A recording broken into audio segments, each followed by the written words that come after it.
ছেলে, আপনার দোয়া করবেন এবং ছেলেগুলো উৎসাহ দেবেন। তারা আপনার কাছে 10 টাকা চায় না, তাদেরকে আপনার মাহফিলে আপনার সাহস দেবেন এবং সহযোগিতা করবেন এটাই। এবং তাদের যেন দোয়া করবেন, তারা যেন প্রতি বছরই এই মাহফিলটা দিতে পারে। আর যেহেতু তারা একটা আপনাদের সবারই দাওয়াত থাকলো, তারা যেহেতু একটা তবারতের ব্যবস্থা করছে, আপনারা তবারত নিয়ে যাবেন। আর একটা বিশেষভাবে আপনাদের কাছে অনুরোধ থাকলো আমার, যেহেতু প্রধান বক্তা উনি কিন্তু মুসাফির মানুষ, অনেক দূর থেকে আসছেন, এটা নিজেও জানেন মুসাফিরের দোয়া কবুল হয়, এটা আপনারা সবাই জানেন, মুসাফির মানুষের দোয়া কবুল হয়। আমি আপনার অনুরোধ করবো ঢাকার লোক সবাই আপনার মাহফিল শেষ পর্যন্ত থাকবেন। উনি যেহেতু অনেক দূর থেকে আসছেন, উনি যেন কোনো কষ্ট না পায় এবং উনি যেন কোনো কষ্ট অনুভব করতে না পারে যে না লোক গেলে আগে চলে গেল। অতএব মাহফিল শেষ পর্যন্ত দোয়া পর্যন্ত থাকবেন। আপনার দোয়ার সময় আপনাদের তফারত দেবে, আপনার বিশৃঙ্খলা করবেন না। যাই হোক, আজকে আমরা যে মাহফিলে উপস্থিত হয়েছি, প্রধান মেহমানের কোরআন ও হাদিস থেকে যে মূল্যবান কথা শুনবো, সে কথা আমরা আমল করার চেষ্টা করবো, তাহলে দুনিয়া এবং আখেরাতে আমরা সফল হতে পারবো ইনশাল্লাহ। আর আমরা সবাই সবার জন্য দোয়া করবো, আল্লাহ পাক যেন আমাদেরকে হেফাজত করে। এই আশা ব্যক্ত করে আমি আমার বক্তব্য শেষ করছি। আসসালামু আলাইকুম ওয়া রাহমাতুল্লাহ।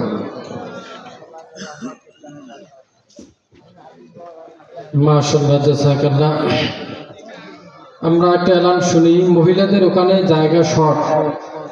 শুনলাম যে মহিলারা জায়গা মাঝখানে ফাঁকা রেখে রেখে বসছেন। সবাই যদি নিজ নিজ একটু চাপাচাপি করে বসে অন্যকে জায়গার সুযোগ করে দেন, তাহলে পরিবেশটা আরো সুন্দর হয়।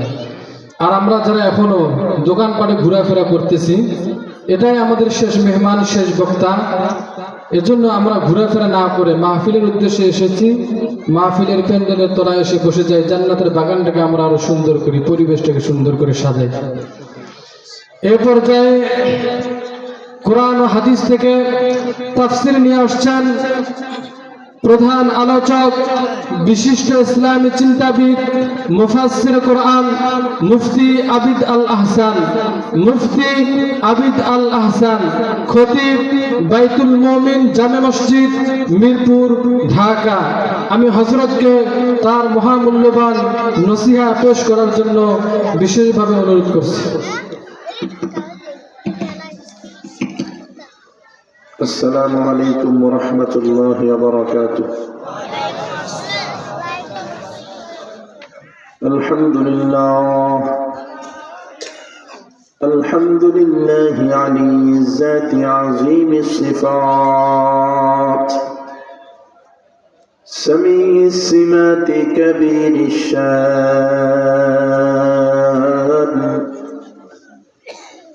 جليل القدر رفيع الذكر مطاع الأمر جليل البرهان فخيم الاسم غزير العلم وسيع الحلم كثير الغفران جميل السناء جزيل العطاء مجيب الدعاء عليم الإحسان وأشهد أن لا إله إلا الله وحده لا شريك له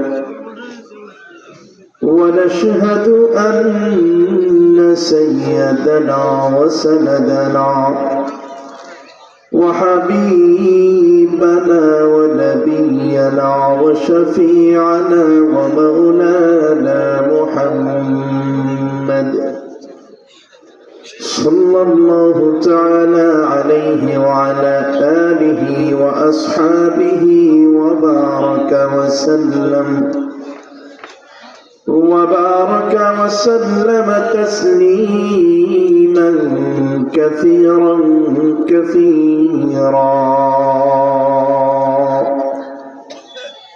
وداعيا إلى الله بإذنه وسراجا وقمرا منيرا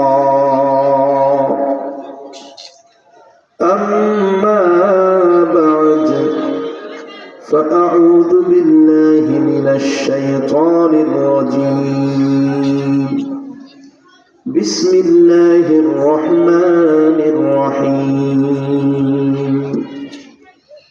وأقيموا الصلاة وآتوا الزكاة واركعوا مع الراكعين.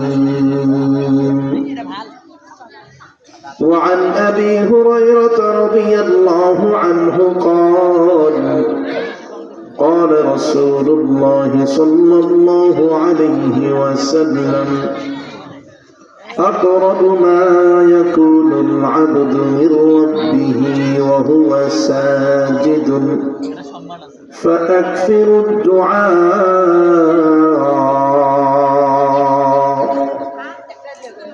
صدق الله مولانا العظيم وصدق رسوله النبي الأمي الكريم وعلى آله وأصحابه أجمعين. ربنا ظلمنا أنفسنا وإن لم تغفر لنا وترحمنا لنكونن من الخاسرين. مقام عاشقی دیگر مقام بندگی دیگر ضروری سجدہ میں خواہی ز خاکی بہ سزا خواہی. فضل حیوانات پر ہرگز اسے حاصل نہیں نام جس کا دفتر عشاق میں شامل نہیں. خاکہ اس انسان کا ہوگا جہنم کا حطب جس کے عنصر ہی مینارے عاشقہ شامل نہیں. عشق سے بےتاب جو دل ہے نہیں وہ دل نہیں.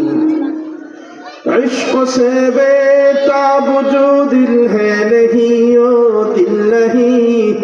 جلوے جانا سے خالی ہے جو منزل نہیں. جلوے جانا سے خالی ہے جو منزل نہیں. لا الہ الا اللہ سبحان لا الہ الا اللہ لا الہ الا اللہ لا الہ الا اللہ لا الہ الا اللہ لا الہ الا اللہ. جرے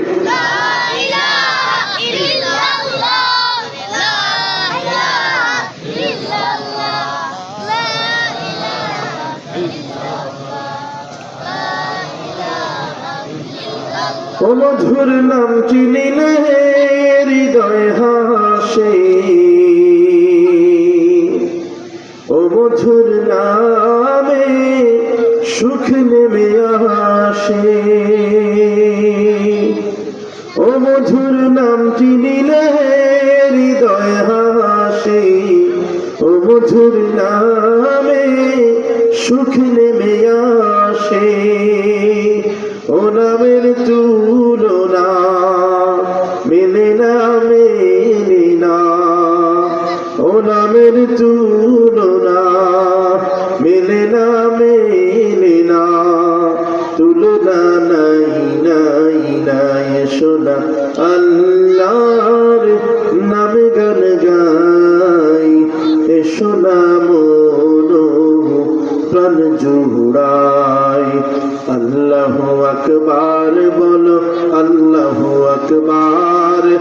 আল্লাহু আকবার বলো আল্লাহু আকবার. আল্লাহু আকবার বলো আল্লাহু আকবার. আল্লাহু আকবার বলো আল্লাহু আকবার. সবাই চিৎকার করে বলেন আল্লাহু আকবার. আরো একবার বলেন আল্লাহু আকবার. صدق الله مولانا العظيم وصدق رسوله النبي الأمي الكريم وعلى آله وأصحابه أجمعين. ربنا ظلمنا أنفسنا وإن لم تغفر لنا وترحمنا لنكونن من الخاسرين. রঘুর ভিটা আলোকিত মুসলিম যুব সংগঠনের উদ্যোগে এক বিশাল তাফসীরুল কোরআন মাহফিলের সম্মানিত সভাপতি, প্রধান অতিথি, বিশেষ অতিথিবৃন্দ, আমন্ত্রিত হযরত উলামায়ে কেরাম, আমার আগে যিনি বয়ান করেছেন হাফেজ মাওলানা রফিকুল ইসলাম দামাত বরকাতুহুম, এবং আমার সামনে যারা বসেছেন বেরাদারানে ইসলাম, পর্দার অন্তরাল থেকে যারা আমার কথা শুনছেন, আবেদা সালেহা মুমিনা মুসলিমা আমার মা ও বোনেরা, আপনারা যারা আমার সামনে বসে আছেন, তাদের প্রতি সর্বপ্রথম কথা, আমার সাথে আপনাদের একটু কথা বলতে হবে। পারবেন না ইনশাআল্লাহ? পারবেন তো ইনশাআল্লাহ? এই ময়দান কথোপকথনের ময়দান, বক্তারও কথা বলতে হয়, শ্রোতাদেরও বলতে হয়। শুধু একা একা যদি আমি কথা বলি, আপনারা যদি না বলেন, আমি একা একা কতক্ষণ কথা বলতে পারবো? আর আপনারা যদি চুপচাপ শুনতেই থাকেন, তো শুনতে শুনতে তো ঘুম এসে যাবে। কোন বিষয়ে আলোচনা হয়েছে বিষয়টাই বুঝে আসবে না। এই যে এত কষ্ট করে যুবক ভাইয়েরা আয়োজন করেছে, আপনারা এত কষ্ট করে বসে আছেন, এই গহীন রাত, এরপরে আবার শীতের রাত, নিচেও ঠান্ডা উপরেও ঠান্ডা, এই ঠান্ডার মধ্যে যে আপনারা ত্যাগ স্বীকার করে বসে আছেন, এই বসে থাকার কষ্টটা যেন বৃথা না হয়ে যায়, এই জন্য দিলের কান লাগিয়ে আমলের নিয়তে শুনলেই আজকের এই মাহফিল, এই আয়োজনটা কামিয়াব হবে। আর যদি এখানে বসলেন তো অন্যদিকে মনোযোগ, দেখা গেল ঘুমাইতেছেন, একদিক দিয়ে এক কান দিয়ে কথা ঢুকে আর এক দিক দিয়ে বের হয়ে যায়। এই ধরনের আলোচনা শুনলে কোনো লাভ হবে? কষ্ট করলে কোনো লাভ আছে? লাভ নেই। এই জন্য কষ্ট যে হইতেছে, এই কষ্ট যেন বৃথা না হয়। এই যে মাহফিল, এখান থেকে যেন আমরা কিছু একটা শিখতে পারি, তাই না? শিখতে পারলে আমলের প্রতি আগ্রহ তৈরি হয়, শিখতে পারলে আমলের প্রতি আগ্রহ তৈরি হয়। তো আমরা যেন একটু শিখতে পারি, আমল করতে পারি, তাহলে এই যুবক ভাইদের এই কষ্টটা সার্থক হবে। পারবো না ইনশাআল্লাহ? আপনি যে শিখতেছেন সেটা আবার একটু আমারে বুঝায় দিবেন। হুজুর আমি জায়গায় আছি, ঘুমাই নাই, শিখতেছি, কেমনে বুঝাবেন? সুবহানাল্লাহ, আলহামদুলিল্লাহ, আল্লাহু আকবার, যেখানে যা বলার দরকার, অথবা যেখানে যে সমস্ত কথা বলার দরকার, সেগুলো বইলা বইলা জানায় দিবেন যে ঘুমাই নেই, এখনো জাগ্রত আছি, শিখতেছি। পারবেন না ইনশাআল্লাহ? তো বলেন তো, আমাদেরকে এখানে এনেছেন কি? জোরে বলেন, কে এনেছেন? সবাই জবান খুলে, নালে কিন্তু হবে না। কে এনেছেন? খাওয়ান কে? পরান কে? সম্মান দান করেন কি? এই যে চোখ দিয়ে যে আমরা দেখি, দেখার তৌফিক দিয়েছেন কি? কান দিয়ে শুনতেছি, শোনার তৌফিক দিয়েছেন কি? সাত তবক জমিন ও আসমানের একচ্ছত্র মালিক একমাত্র কে? সব যদি আল্লাহ পাক রব্বুল আলামিন হন, শুকরিয়া আদায় করব কার দরবারে? জোরে বলেন না, কার দরবারে? আল্লাহর দরবারে শুকরিয়া আদায় করব। এই যে আল্লাহ পাক আপনাকে আমাকে ভালোবেসে মায়া করে মহাব্বত করে এই জান্নাতি বাগানে আসার তৌফিক দিয়েছেন, বসার তৌফিক দিয়েছেন, এই জন্য হৃদয়ের গহীন থেকে, অন্তঃস্থান থেকে রব্বে করিমের দরবারে শুকরিয়া জ্ঞাপন করি, আলহামদুলিল্লাহ। সবাই আরেকটু জোরে বলেন আলহামদুলিল্লাহ। আল্লাহ সবাইকে কবুল করেন, বলেন আমিন। তাহলে খেয়াল করেন, যে আয়াতে কারিমা তেলাওয়াত করেছি, যে হাদিস তেলাওয়াত করেছি, তার পরিপ্রেক্ষিতে ইনশাআল্লাহ আজকের আলোচনা, যে আয়াত তেলাওয়াত করেছি, আল্লাহ পাক রব্বুল আলামিন এই আয়াতের মধ্যে একটা শ্রেষ্ঠ আমলের কথা বলেছেন। কিসের কথা বলেছেন বলেন তো দেখি? শ্রেষ্ঠ আমলের কথা। খেয়াল করেন, দুনিয়ার জমিনে কেউ যদি ঈমান আনে, ঈমান আনার পরে তার উপরে আমল করা কর্তব্য হয়ে যায়, দায়িত্ব হয়ে যায়। যেমন ধরেন, কেউ যদি হিন্দু থেকে মুসলমান হয়, মুসলমান হওয়ার পরে সে যদি বলে মুসলমান তো হয়েছি, কিন্তু আর কোনোদিন নামাজ রোজা কিচ্ছু করব না, তাহলে কি হবে? বলেন হবে? মনে রাখবেন, ইসলাম ধর্মের স্তম্ভ, মূল ভিত্তি কয়টা জানেননি আপনারা?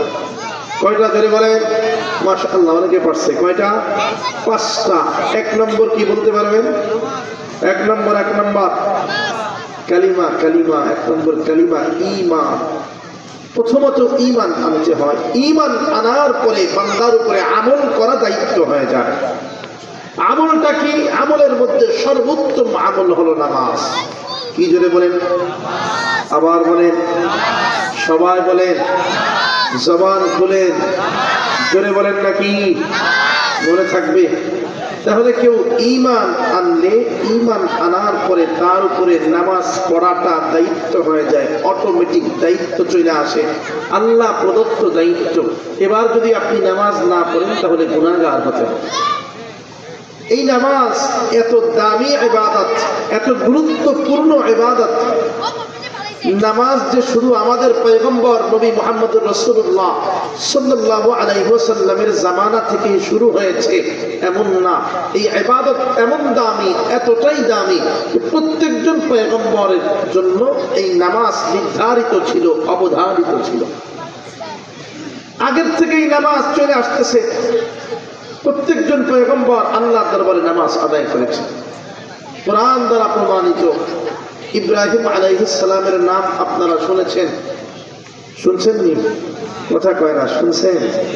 ইব্রাহিম আলাইহিস সালামের নাম শুনলে তিনি কি আমাদের নবী, আগের নবী না পরের নবী? বুঝাইতে পারছি আমি? তাহলে দেখেন, ইব্রাহিম আলাইহিস সালামের জামানাতেও নামাজ ছিল, সেটা কোরআন দ্বারা প্রমাণিত। সূরা ইব্রাহিম 40 নম্বর আয়াত।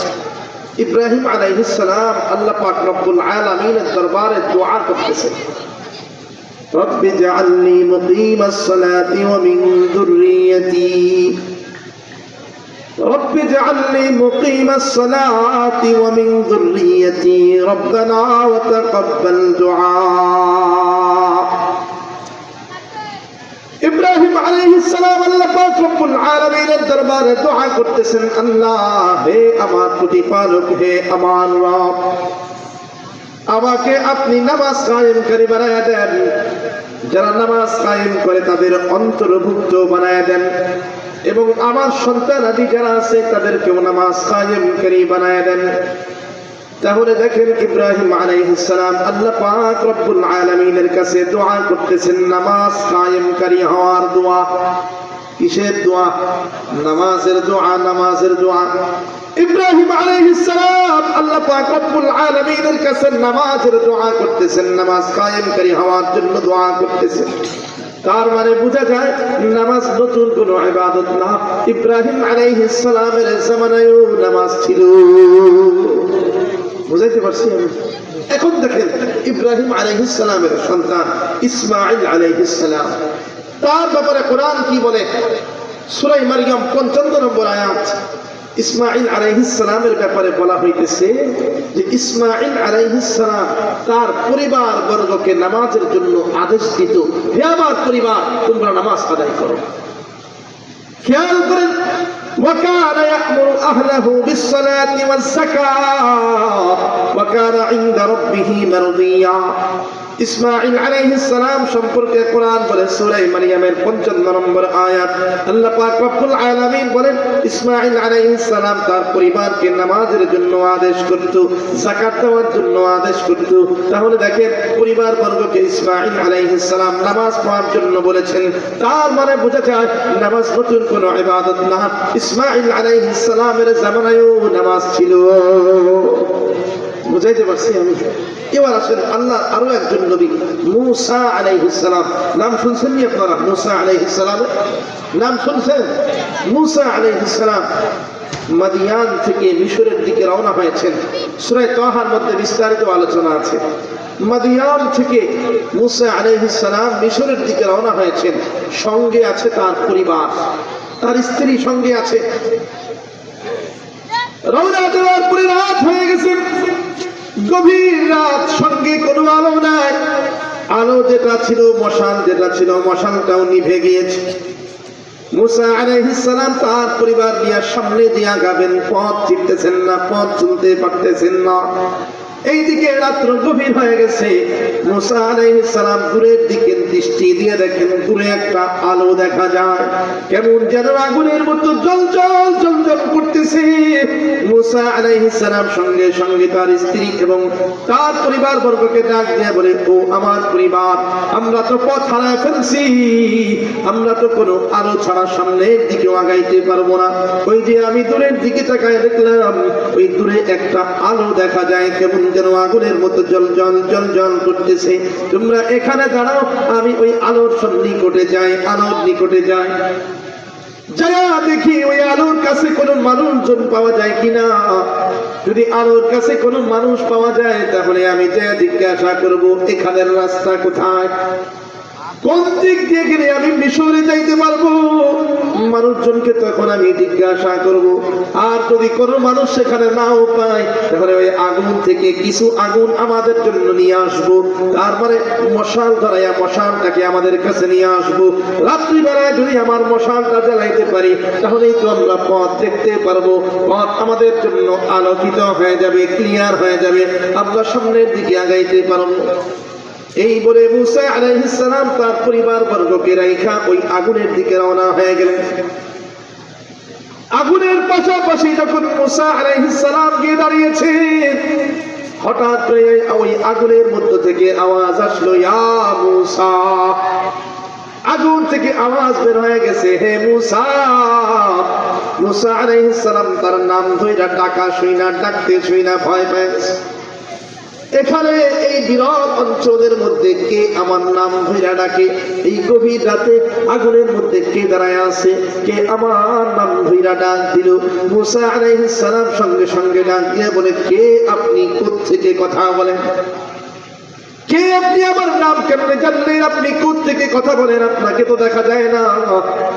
সঙ্গে সঙ্গে ওই আগুন থেকে আওয়াজ আসলো, মুসা রে, আমি হলাম তোমার আল্লাহ। জোরে বলেন না সুবহানাল্লাহ। মুফাসসিরিনে কেরাম বলে ওই আগুনটা সাধারণ কোনো আগুন ছিল না, ওই আগুন ছিল আল্লাহ পাক রব্বুল আলামিনের নূরে তাজাল্লি। জোরে বলেন না সুবহানাল্লাহ। মুসা আলাইহিস সালাম কে আল্লাহ পাক রব্বুল আলামিন ডাক দিয়ে বলে, ইন্নী আনা রাব্বুকা ফাখলা'ন আলাইক ইন্নাকা বিল ওয়াদিল মুকদ্দাসি তুয়া। ও মুসা, আমি হলাম তোমার রব আল্লাহ, তুমি পবিত্র একটা স্থানে দাঁড়ায় আছো, দূর পর্বতে তুমি দাঁড়ায় আছো। এই পবিত্র স্থানে দাঁড়াইলে পায়ের জুতা রাখা যাবে না, পায়ের জুতাটা তুমি খুইলা তারপরে দাঁড়াও। মুসা আলাইহিস সালাম আল্লাহ পাক রব্বুল আলামিনের সম্মানার্থে পায়ের জুতা খুইলা দাঁড়ায় গেলেন। আল্লাহ পাক রব্বুল আলামিন ডাক দিয়ে বলে, মুসা রে, তোমাকে আমি নবুয়ত দেওয়ার জন্য মনোনয়ন দিলাম, তোমাকে নবী বানানো হইল, রিসালাতের দায়িত্ব দেওয়া হইল। ও মুসা, এখন থেকে তুমি কালিমার দাওয়াত দেওয়া শুরু করে দাও, মানুষের মাঝে দাওয়াত দিবা এক আল্লাহর দাওয়াত।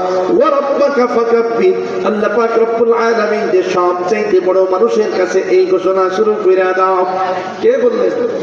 জোরে বলেন না কে? আল্লাহ পাক রব্বুল আলামিন আরো ডাক দিয়ে বলতেছেন, ইন্নানি আনাল্লাহ। ও মুসা, আমি হলাম তোমার আল্লাহ। ও মুসা, আমি ছাড়া তোমার আর কোন রব নেই। লা ইলাহা ইল্লা আনা ফা'বুদনি। ও মুসা, আমি ছাড়া তোমার আর কোন রব নেই। যদি সিজদা দিতে হয়, যদি ইবাদত করতে হয়, কার ইবাদত করবা? আবার বলেন না কার? জবান খুলে জোরে বলেন না কার?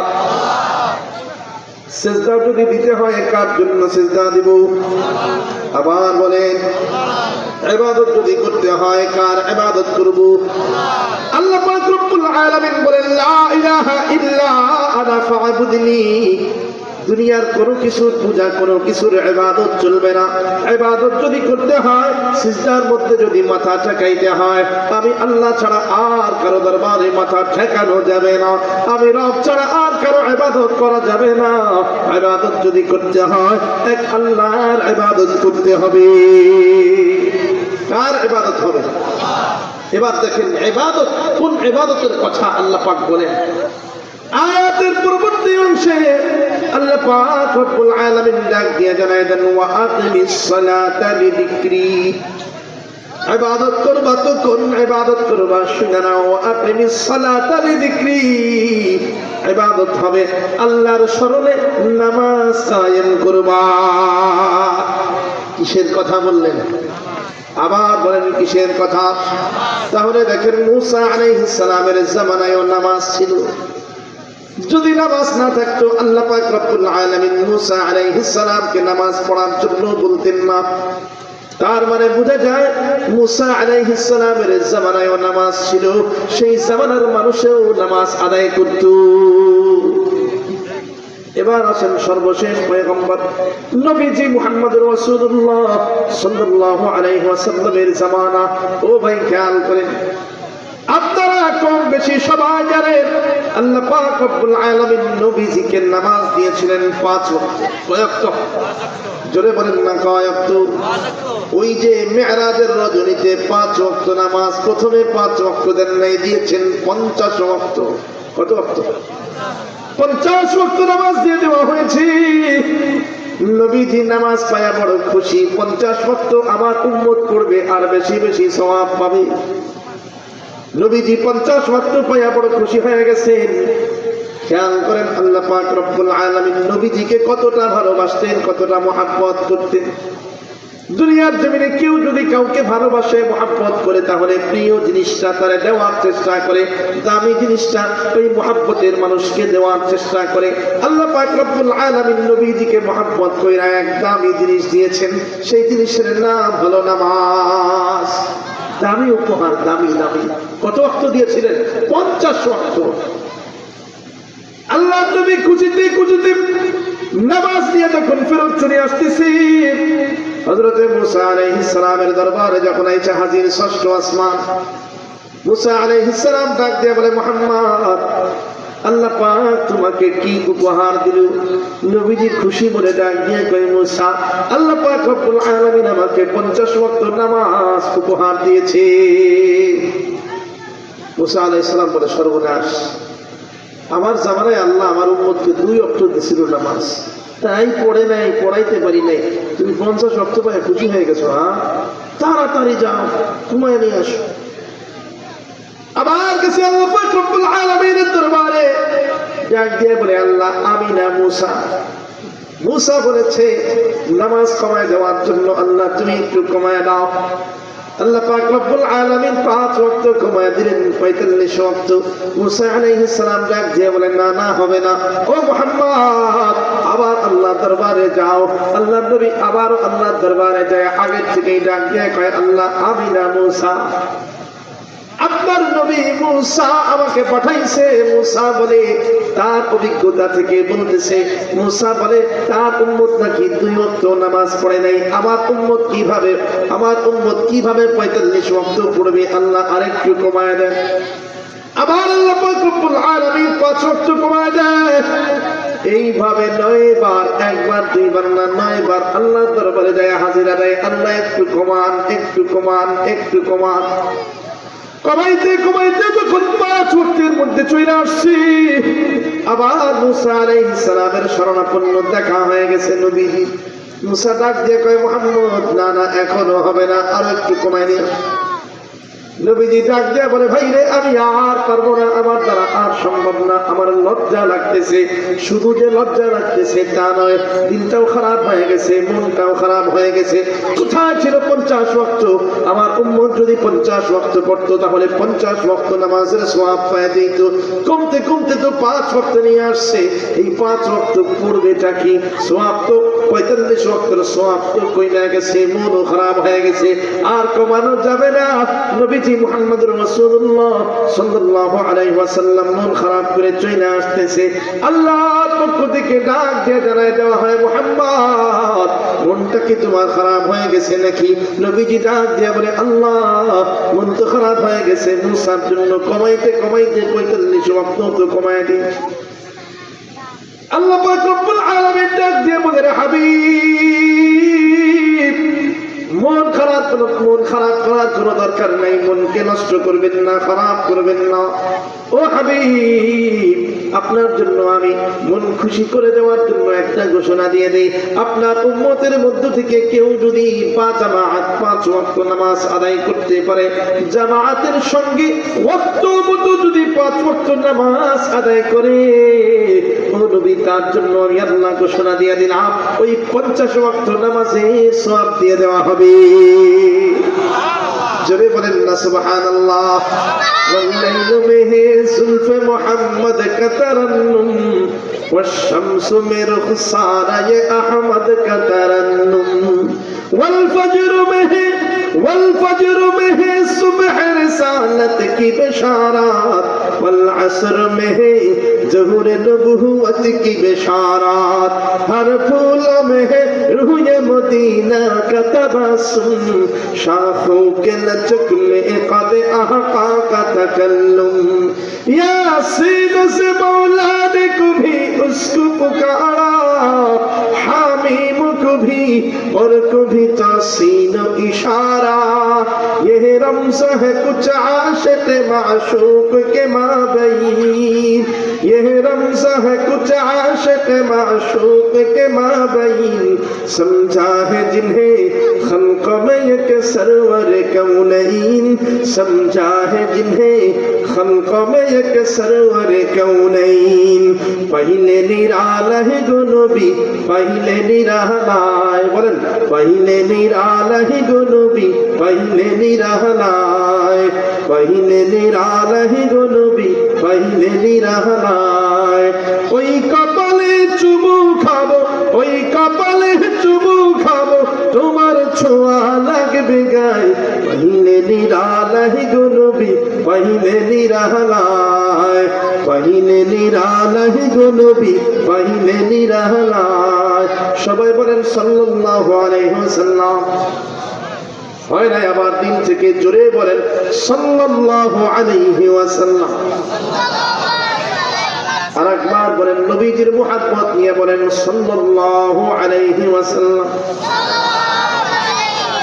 তাহলে দেখেন আল্লাহ পাক রব্বুল আলামিন নবীজিকে কতটা ভালোবাসতেন কতটা মুহাব্বত করতেন আল্লাহ পাক রব্বুল আলামিন মুহাব্বতের নমুনা স্বরূপ নামাজ নামক ইবাদত দিয়েছেন শুধু যে নামাজ নামক ইবাদত দিয়েছেন তা নয় বরং আল্লাহ পাক রব্বুল আলামিন নবীজিকে নামাজ পড়ার জন্য আদেশ করেছেন এবং পরিবারের যে সমস্ত লোকজন রয়েছে সবাইকে নামাজের দাওয়াত দিতে বলেছে আদেশ করতে বলেছেন নামাজের আদেশ খেয়াল করেন আল্লাহ পাক রব্বুল আলামিন নবীজিকে কোরআনুল কারীমে আদেশ দিয়ে জানায় দিচ্ছেন আমরা তো কাউকে মহব্বত করলে সন্তানকে যদি আমরা মহব্বত করি খেয়াল করেন আমরা যদি সন্তানকে মহব্বত করি তো সন্তানকে আমরা নামাজ পড়তে দেই না কেমনে দেই না ফজরের সময় দেখা যায় বাপে মসজিদে ঠিকই যায় কিন্তু সন্তান ঘরের মধ্যে ঘুমায় আসে ডাক দেয় না আসে না নাই আসে না নাই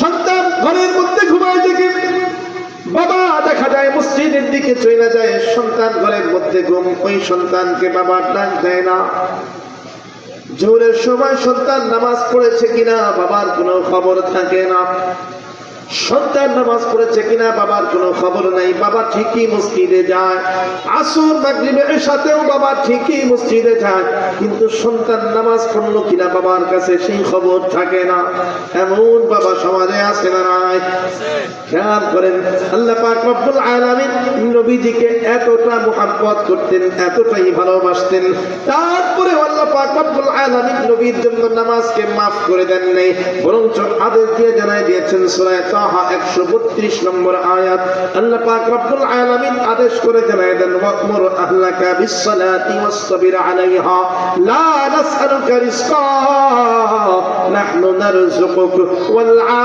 আকিবাতু লিত-তাকওয়া আল্লাহ পাক রব্বুল আলামিন নবীজি মুহাম্মদুর রাসূলুল্লাহ সাল্লাল্লাহু আলাইহি ওয়াসাল্লামকে আদেশ করে জানাই দিচ্ছেন হে নবী নিজ পরিবার বর্গকে নামাজের জন্য আদেশ দাও তোমার সন্তান তোমার পরিবার তোমার স্ত্রীগণ যারা আছেন তাদেরকে নামাজের জন্য আদেশ দাও কিসের জন্য জোরে কোন আবার বলেন না কিসের জন্য বলে তাদের সবাইকে নামাজের জন্য আদেশ দাও এবং তুমিও সেই নামাজের মধ্যে অবিচল থাকো তার মানে তুমিও নামাজ পড়বা এবং তোমার পরিবার বর্গকেও নামাজি বানাবা আদেশ দিলেন কি আমরা সন্তানকে মুহাব্বত করলে নামাজের জন্য আদেশ দেই না দাওয়াত দেই না নামাজ পড়ার জন্য বলি না আমাদের মুহাব্বতের ধরন হলো সন্তানকে জাহান্নামী বানায় দিই সন্তান নামাজ পড়ে না তো জাহান্নামী আমরা সন্তানকে জাহান্নামে যাইতে সহযোগিতা করি কিন্তু আল্লাহ পাক রব্বুল আলামিন নবীজিকে মুহাব্বত করেছেন তো নবীজির জন্য নামাজ মাফ করে দেন নাই বরঞ্চ নবীজিকে আদেশ দিয়ে জানায় দিয়েছেন তুমিও নামাজ পড়বা এবং তার পাশাপাশি তোমার পরিবার বর্গকে নামাজের আদেশ দিবা। বুঝাইতে পারছি আমি? তাহলে দেখেন এই পয়গম্বরগণ যারা ছিলেন সবার জামানাতেই নামাজ ছিল এবং আল্লাহ পাক রব্বুল আলামিন ভালোবেসে মুহাব্বত করে আমাদের পয়গম্বরকে 5 ওয়াক্ত নামাজ দিয়েছেন। কত ওয়াক্ত? আমাদের জন্য কত ওয়াক্ত নামাজ? জোরে বলেন না, কত ওয়াক্ত? এবার আসেন, এই নামাজ পড়লে 2টা কল্যাণ হয়। কি হয়? জোরে বলেন। কল্যাণ বুঝেন তো? ফায়দা, ফায়দা, কল্যাণ। কি হয়? জোরে বলেন, কি হয়? আবার বলেন, কি হয়? নামাজের মাধ্যমে 2টা ফায়দা হয়, 2টা কল্যাণ হয়। ও ভাই খেয়াল করেন, প্রথমত কথা হলো 1 নম্বর কল্যাণ যেটা, সেই কল্যাণ হলো নামাজ পড়ার দ্বারাই আল্লাহ পাক রব্বুল আলামিনের সাহায্য পাওয়া যায়। কার সাহায্য? দুনিয়ার কোন মুসিবতে পড়ে গেছেন, এমন মুসিবত খেয়াল করেন, এমন কোন মুসিবতের মধ্যে পড়ে গিয়েছে, মুসিবত থেকে উদ্ধার করার মতো দুনিয়ার জমিনে আর কেউ নেই, অথবা এমন মুসিবতে পড়েছেন কাউকে আপনি বলতেও পারতেছেন না। যেমন ধরেন সন্তান বিপদে চলে গেছে, সন্তান নষ্ট হয়ে গেছে, সন্তান কথা শোনে না, সন্তান মাদকে আসক্ত হয়ে গেছে, এমন সন্তান সমাজে আছে না নাই? জোরে বলেন না, আছে না নাই? অথবা ধরেন ব্যবসা বাণিজ্য করার জন্য একটা দোকান দিয়েছেন, যেই পরিমাণ লাভ হওয়ার কথা ওই পরিমাণ লাভ হয় না, শুধু লস আর লস, ব্যবসার মধ্যে লাভবান হইতে পারতেছেন না, শুধু লসে আছেন। আবার এমন হয়েছে দুনিয়ার জমিনে কোনো মামলা মোকদ্দমায় জড়ায় গিয়েছেন, অথবা দুনিয়ার জমিনে এমন কোনো মুসিবতে পড়েছেন যেই মুসিবত থেকে উদ্ধার করার মতো আর কেউ নেই। আল্লাহ পাক রব্বুল আলামিন বলেন, এমন যদি কোনো মুসিবতে পড়ে যাও, ওয়াস্তাঈনু বিস-সাবরি ওয়াস-সালাহ, তাহলে সবরের মাধ্যমে নামাজের দ্বারা আল্লাহর দরবারে নামাজ পড়া আল্লাহর দরবারে সাহায্য কামনা করো, সাহায্য প্রার্থনা করো, আল্লাহ পাক রব্বুল আলামিন তোমার সব সমস্যার সমাধান করে দেবে। জোরে বলেন না সুবহানাল্লাহ। তার মানে নামাজের মাধ্যমে কার সাহায্য পাওয়া যায়? আল্লাহই বলেছেন ওয়াস্তাঈনু বিস-সাবরি ওয়াস-সালাহ, সবরের সাথে, মানে ধৈর্য ধারণ কইরা মুসিবতে পড়েছো, ধৈর্য ধারণ কইরা নামাজের মাধ্যমে আল্লাহর সাহায্য চাও। 5 ওয়াক্ত নামাজের পরে দোয়া কবুল হয়। নামাজের পরে দোয়ার মধ্যে আল্লাহকে ডাক দিয়ে বলেন, আল্লাহ এমন মুসিবতে পড়েছি, আল্লাহ এই মুসিবত থেকে উদ্ধার করার মতো কেউ নেই, কেবল তুমি আছো। আল্লাহ তুমি আমাকে এই মহা মুসিবত থেকে উদ্ধার করো। অথবা নামাজ আরো বাড়ায় দেন, 5 ওয়াক্ত না আরো বাড়ায় দেন। কেমনি?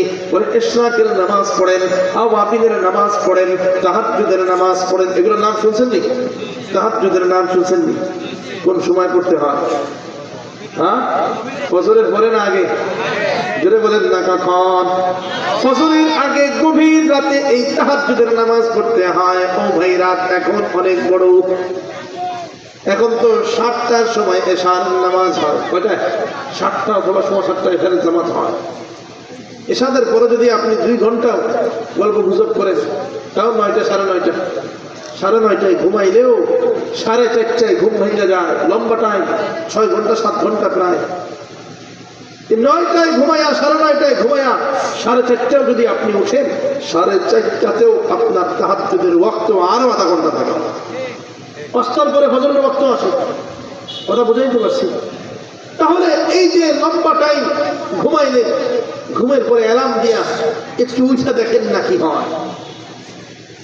উলামায়ে কেরাম বলেন, এই তাহাজ্জুদের নামাজের এমন ফজিলত, বলে কেউ যদি একটানা 2 মাস তাহাজ্জুদের নামাজ পড়ে, কয় মাস ধরে বলেন? 2 মাস। বেশিরা পরীক্ষা করার জন্য হলেও কইরা দেখেন, একটানা 2 মাস দুনিয়ার কোন সমস্যা নিয়ে বান্দা যদি একটানা 2 মাস তাহাজ্জুদের নামাজ পড়ি না, আল্লাহ পাককে ডাক দিয়ে বলে, আল্লাহ অমুক সমস্যায় জর্জরিত আছি, আল্লাহ এই সমস্যা থেকে তুমি ছাড়া উদ্ধার করার মতো কেউ নেই। আল্লাহ সন্তান বিপদে চলে গেছে, আল্লাহ তোমার দরবারে সাহায্য চাই। আল্লাহ আমার সন্তানের বিবাহ হয় না, মেয়ের বিবাহ হয় না। ও পর্দার অন্তরালের মায়েরা ভালো করে শোনেন, সন্তানের বিবাহ হয় না, মেয়ের বিবাহ হয় না, কাউরে বলতেও পারতেছেন না, আল্লাহ দরবারে টানা 2 মাস তাহাজ্জুদের নামাজ পড়ে দোয়া করেন। উলামায়ে কেরাম বলেন, দুনিয়ার মধ্যে যত রকমের সমস্যা হোক না কেন, আপনি যদি ওই সমস্যার জন্য আল্লাহর দরবারে তাহাজ্জুদের নামাজ পড়া টানা 2টা মাস যদি তাহাজ্জুদের নামাজ পড়া দোয়া করেন, ইনশাআল্লাহ আশা করা যায় আল্লাহ পাক রব্বুল আলামিন ওই 2 মাসের মধ্যে আপনার সব সমস্যা সমাধান করে দেবে। জোরে বলেন না সুবহানাল্লাহ। তাছাড়াও এই তাহাজ্জুদের নামাজ কেমন দামি ইবাদত, গুরুত্বপূর্ণ ইবাদত, কেমন গুরুত্বপূর্ণ খেয়াল করেন। চট্টগ্রামের একটা মাদ্রাসা আছে, নানুপুর মাদ্রাসা, আপনারা হয়তো সবাই নাম শুনেন নাই, আপনাদের অঞ্চলে একবারে এক সাইড, চট্টগ্রাম আর এক সাইড। তো ওই মাদ্রাসার একজন বিখ্যাত ওলি ছিলেন, ওনার নাম সুলতান আহমদ নানুপুরি রহমাতুল্লাহ আলাইহ। আমাদের তো ভাই নামাজও কাজা হয়ে যায়, দেখা যায় অনেক সময় ফজর, জোহর, আসর, মাগরিব, এশা কাজা হয় না, হয় না? সুলতান আহমদ নানুপুরি রহমাতুল্লাহ আলাইহির নামাজ তো কাজা হইতই না, পাশাপাশি কখনো তাহাজ্জুদের নামাজও কাজা হইত না। বলেন না সুবহানাল্লাহ। কেমন বলি খেয়াল করেন, কেমন বুজুর্গ আল্লাহর, কেমন বলি ভালো করে খেয়াল করেন, কোনদিন তাহাজ্জুদের নামাজ পর্যন্ত কাজা হইত না। প্রত্যেকদিন রাতের গভীরে উঠা আল্লাহ পাক রব্বুল আলামিনের দরবারে দোয়া করতেন, তাহাজ্জুদের নামাজ পড়ে আল্লাহ পাক রব্বুল আলামিনের দরবারে দোয়া করতেন, তাহাজ্জুদ পড়তেন আর দোয়া করতেন। কখনো যদি তাহাজ্জুদের সময় ঘুম আইসা যাইত, ওই টাইম তো ঘুমের টাইম, দেখা যায় ইবাদত করতে গেলে ঘুম আইসা যায়। ঘুম এসে গেলে চোখের যে পাপড়িগুলো যখন লাইগা আসতো, ওই চোখের পাপড়ি তখন টান দিয়া জইরা একটা সঙ্গীত গাইতেন, মন ঘুমায়ো না রে নাম জপ মাওলা, একদিন মন ঘুমাইবারে কবরের মাজার, মন ঘুমায়ো না রে। চোখে বুঝাইতে চাইতেন, মনকে বুঝাইতে চাইতেন রে মন, ঘুমের তো সময় আছে, চক্ষুটা বন্ধ করলে কিয়ামত পর্যন্তর জন্য ঘুমায় যাইবা। এখন তো রাত, এখন তো জীবন আছে, ইবাদতের সময়, সুতরাং এখন ঘুমানোর সময় না। ও মন এখন আর ঘুমায়ও না, ও চোখ এখন আর ঘুমায়ও না। ওই যে সময় আসবে এমন ভাবে চোখ বন্ধ করবা আর চোখ খুলবার পারবা না। এইভাবে গভীর রাতে আল্লাহ পাক রব্বুল আলামিনের দরবারে দোয়া করতেন। আল্লাহকে ডাইকা ডাইকা ওই তাহাজ্জুদের মুনাজাতের মধ্যে দেশ জাতি সবার জন্য দোয়া করতেন। একদিন গভীর রাত্র 2:30-3টা বাজে, এমন সময় হঠাৎ খাদেম, অর্থাৎ তার যে ছাত্র তার সঙ্গে থাকে, ওই খাদেমকে ডাক দিয়ে বলে, খাদেম রে, রাত তো অনেক গভীর হয়ে গেছে, কিন্তু আমার দিলে দিলে একটা জিনিস খাইতে মন চাইতেছে। কি খাবেন হুজুর? একটা কলা খাবে। কি খাবে বলেন? কি খাবে বলেন? বললে মনে থাকবে, বললে মনে থাকে। কি খাইতে চাইছে? রাত তখন কয়টা বাজে? 3টা, ধরেন 3টা। কয়টা? 3টা। এখন এত রাত্রে কলা কোথায় পাবে বলেন? কলা তো নাই, ঘরের মধ্যে যে আছে এমন না। খাদেম ডাক দিয়ে বলে, হুজুর কলা আমি কোথায় পাবো এত রাত্রে? হুজুর বলে, বাজারে যাও। আচ্ছা বলেন তো, গ্রামগঞ্জের বাজার এই রাত 3টার সময় কেউ খোলা রাখে? ছাত্র মনে মনে বলে, হায় রে, ছাত্র থেকে শোনা কথা আর কি। ওই ছাত্র বলে, হায় রে, আমি মনে মনে ভাবতেছি মাথা কি হুজুরেরটা খারাপ হয়েছে না আমারটা খারাপ হয়েছে? এই রাত্রে 3টার সময় কোথায় কে দোকান খোলা রাখবে? তারপরেও যেহেতু হুজুর আদেশ করেছেন, ছাত্র বলে, আমি বাজারের দিকে রওনা হয়েছি, বাজারের কোথায় কোন দোকান খোলা আছে দেখার জন্য। রাত্র গভীর বাজারের মধ্যে যাই দেখি সবগুলো দোকান বন্ধ হয়ে আছে। একটা দোকানের ঝাঁপ একটু করে খোলা। ঝাঁপ বুঝেন যে আপনারা?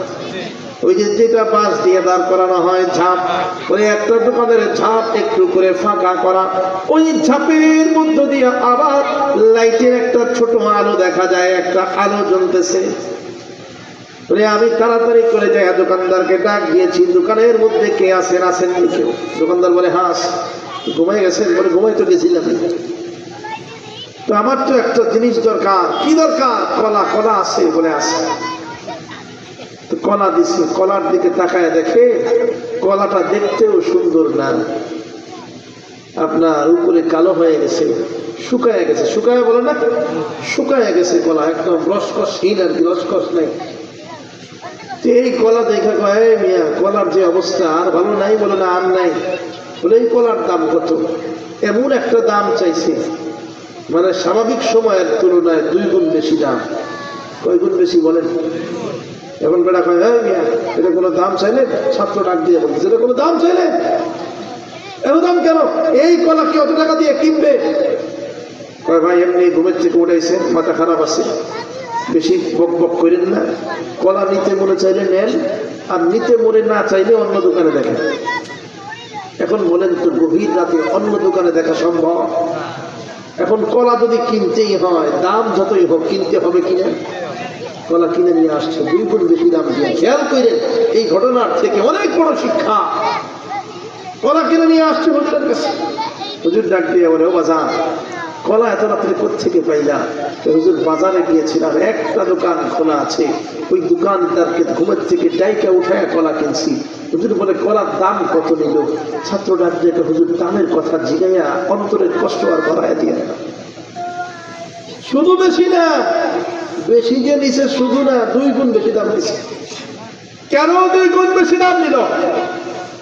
হুজুর ছাত্রকে ডাক দিয়া জিগায় কেন 2 গুণ বেশি দাম নিল? এই কলা দেখতেও তো তেমন সুন্দর না, শুকায় গেছে, উপরের যে উপরের যে পর্দাটা আছে, উপরের যে কভারটা আছে, ওই কভারটাও কালো হয়ে গেছে, চোচা যেটাকে বলে, কি বলে এখানে, উপরের যে চোচা ওইটা কালো হয়ে গেছে।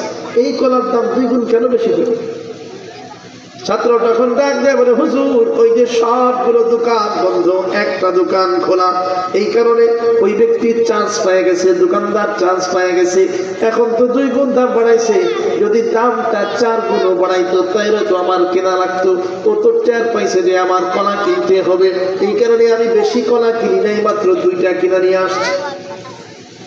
হুজুর ডাক দিয়ে বলে ও আমার ভাই, ও আমার শাগরেদ, আমার ছাত্র, শোনো, গভীর রাত সবগুলো দোকান বন্ধ, মাত্র একটা দোকান খোলা, এই কারণে যদি কলার দাম 2 গুণ বেড়ে যায়, গভীর রাত সব দোকান বন্ধ, মাত্র একটা দোকান খোলা থাকার কারণে এই অসুন্দর কলার দামও যদি 2 গুণ বেড়ে যায়, তাহলে গভীর রাত সবাই যখন ঘুমায় থাকে, তখন যদি কেবল তুমি আল্লাহর দরবারে ইবাদতে মগ্ন হয়ে যাও, তখন যদি তুমি তাহাজ্জুদের নামাজে দাঁড়ায় যাও, তোমার এই অসুন্দর তাহাজ্জুদের নামাজ হয়তো বা রুকু ঠিক মতো আদায় হয় না, রুকুটা ঠিক মতো করতে পারো না, সিজদা করতে পারো না, কলার মতো তোমার নামাজটা অসুন্দর, কিন্তু গভীর রাত সবাই যখন ঘুমায় থাকে, তখন যদি তুমি নামাজে দাঁড়ায় যাও, তোমার ওই নামাজের দামও আল্লাহর দরবারে কয়েক গুণ বাইরা যাবে।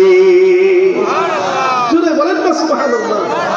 দেখেন কত সুন্দর উদাহরণ, গভীর রাত সব দোকান বন্ধ, একটা খোলা, এই কারণে কলার দাম বেড়ে যায়। তাহলে গভীর রাত সবাই ঘুমান্ত, তুমি যদি আল্লাহর ইবাদতে মগ্ন হয়ে যাও, আল্লাহর কুদরতি নজর তখন সরাসরি তোমার দিকে নিবদ্ধ হয়, আর ওই কুদরতি নজর পড়ে গেছে মানে তুমি জান্নাতি, তুমি কামিয়াব। জেনে বলেন না সুবহানাল্লাহ, আবার বলেন সুবহানাল্লাহ। তাহলে লাভ আছে না নাই? তাহাজ্জুদের নামাজে লাভ আছে না নাই? তাহাজ্জুদের গুরুত্ব বুঝাইতে যাইয়া এর থেকে বড় কোনো উদাহরণ হতে পারে না। বুঝাইতে পারছি, এর থেকে বড় উদাহরণ হতে পারে? এর গুরুত্ব কতখানি খেয়াল করেন, কেমন ভাবে আল্লাহর দরবারে এই তাহাজ্জুদের নামাজের মূল্য, কতটা দাম, কিভাবে তাহাজ্জুদের মূল্য দাম বেড়ে যায়, কথা বুঝাইতে পারলাম? তাহলে উলামায়ে কেরাম বলেছেন দুনিয়ার যত রকমের সমস্যা সমাধানের জন্য তাহাজ্জুদ পড়ো, নামাজ পড়ো। আল্লাহ পাকও বলেছেন নামাজের মাধ্যমে যে 2টা ফায়দা হয়, এর মধ্যে 1 নম্বর ফায়দা হলো নামাজের দ্বারায় আল্লাহর সাহায্য পাওয়া যায়। কার সাহায্য? আবার বলেন কার সাহায্য? আল্লাহর সাহায্য পাওয়া যায়, এটা হলো 1 নম্বর ফায়দা, 1 নম্বর কল্যাণ। আর 2 নম্বর কল্যাণ হলো নামাজের দ্বারায় মুত্তাকি ব্যক্তিদের তালিকায় নিজের নাম উঠানো যায়, মুত্তাকি হওয়া যায়। মুত্তাকি বুঝেননি? পরহেজগার, আল্লাহ ওয়ালা হওয়া যায়। ওই যে সূরা বাকারার 2 নম্বর আয়াতে আল্লাহ পাক রব্বুল আলামিন বলেন হুদাল লিল মুত্তাকিন, এই কোরআনটা মুত্তাকিদের জন্য হেদায়েত স্বরূপ। মুত্তাকি কারা? মুত্তাকিদের পরিচয় দিতে আল্লাহ পাক রব্বুল আলামিন পরের আয়াত নাযিল করেন, আল্লাযীনা ইউমিনুনা বিল গায়ব ওয়া ইউকিমুনাস সালাহ। মুত্তাকিদের পরিচয় শুনে নাও। মুত্তাকি কারা? মুত্তাকি হলো তারা যারা আল্লাহ পাক রব্বুল আলামিনের প্রতি বিশ্বাস স্থাপন করেছে, ঈমান এনেছে। ঈমান আনার পরে মুত্তাকিদের দ্বিতীয় পরিচয় শুনে নাও, ওয়া ইউকিমুনাস সালাহ। মুত্তাকি ব্যক্তিরা নামাজ কায়েম করেছে। জোরে বলেন না সুবহানাল্লাহ। তাহলে নামাজ কায়েম করা এটা মুত্তাকি ব্যক্তিদের পরিচয়। কথা বুঝাইতে পারলাম? নামাজ কায়েম করা মুত্তাকি ব্যক্তিদের পরিচয়। তার মানে নামাজ পড়লে সমাজের মানুষকে নামাজি বানাইলে, পরিবারের মানুষকে নামাজি বানাইলে মুত্তাকিদের তালিকায় নিজের নাম উঠানো যায়। ফায়দা আছে না নাই? তাহলে প্রথম ফায়দা, কেউ যদি নামাজ আদায় করে আল্লাহ পাক রব্বুল আলামিন তাকে সাহায্য করেন। নামাজ আদায়ের মাধ্যমে আল্লাহর পক্ষ থেকে সাহায্য পাওয়া যায়। 2 নম্বর ফায়দা হলো মুত্তাকি ব্যক্তিদের তালিকায় নিজের নাম উঠানো যায়, মুত্তাকি হওয়া যায়। এক কথায় বলেন কি হওয়া যায়? 1 নম্বর কার সাহায্য পাওয়া যায়? জোরে বলেন কার? 2 নম্বর নামাজের মাধ্যমে কি হওয়া যায়? জোরে বলেন না কি হওয়া যায়? বুজুর্গ, আল্লাহ ওয়ালা, পরহেজগার, এটাই হলো মুত্তাকি। বুঝাইতে পারছি? এবার আসেন আরো ফায়দা আছে। এই যে আমরা নামাজের মধ্যে সিজদা দেই না? কোরআনের মধ্যে এসেছে আয়াত, আমি বলছি না সিজদার আয়াত, শুধু তর্জমা শুনেন। আল্লাহ পাক রব্বুল আলামিন বলেন সিজদা দাও, নিকটবর্তী হয়ে যাও। জোরে বলেন না সুবহানাল্লাহ। আবার দেখেন নবীজি মুহাম্মদুর রাসূলুল্লাহ সাল্লাল্লাহু আলাইহি ওয়াসাল্লাম হাদিসের ভাষায় জানায় দিচ্ছেন, وعن أبي هريرة رضي الله عنه قال قال رسول الله صلى الله عليه وسلم।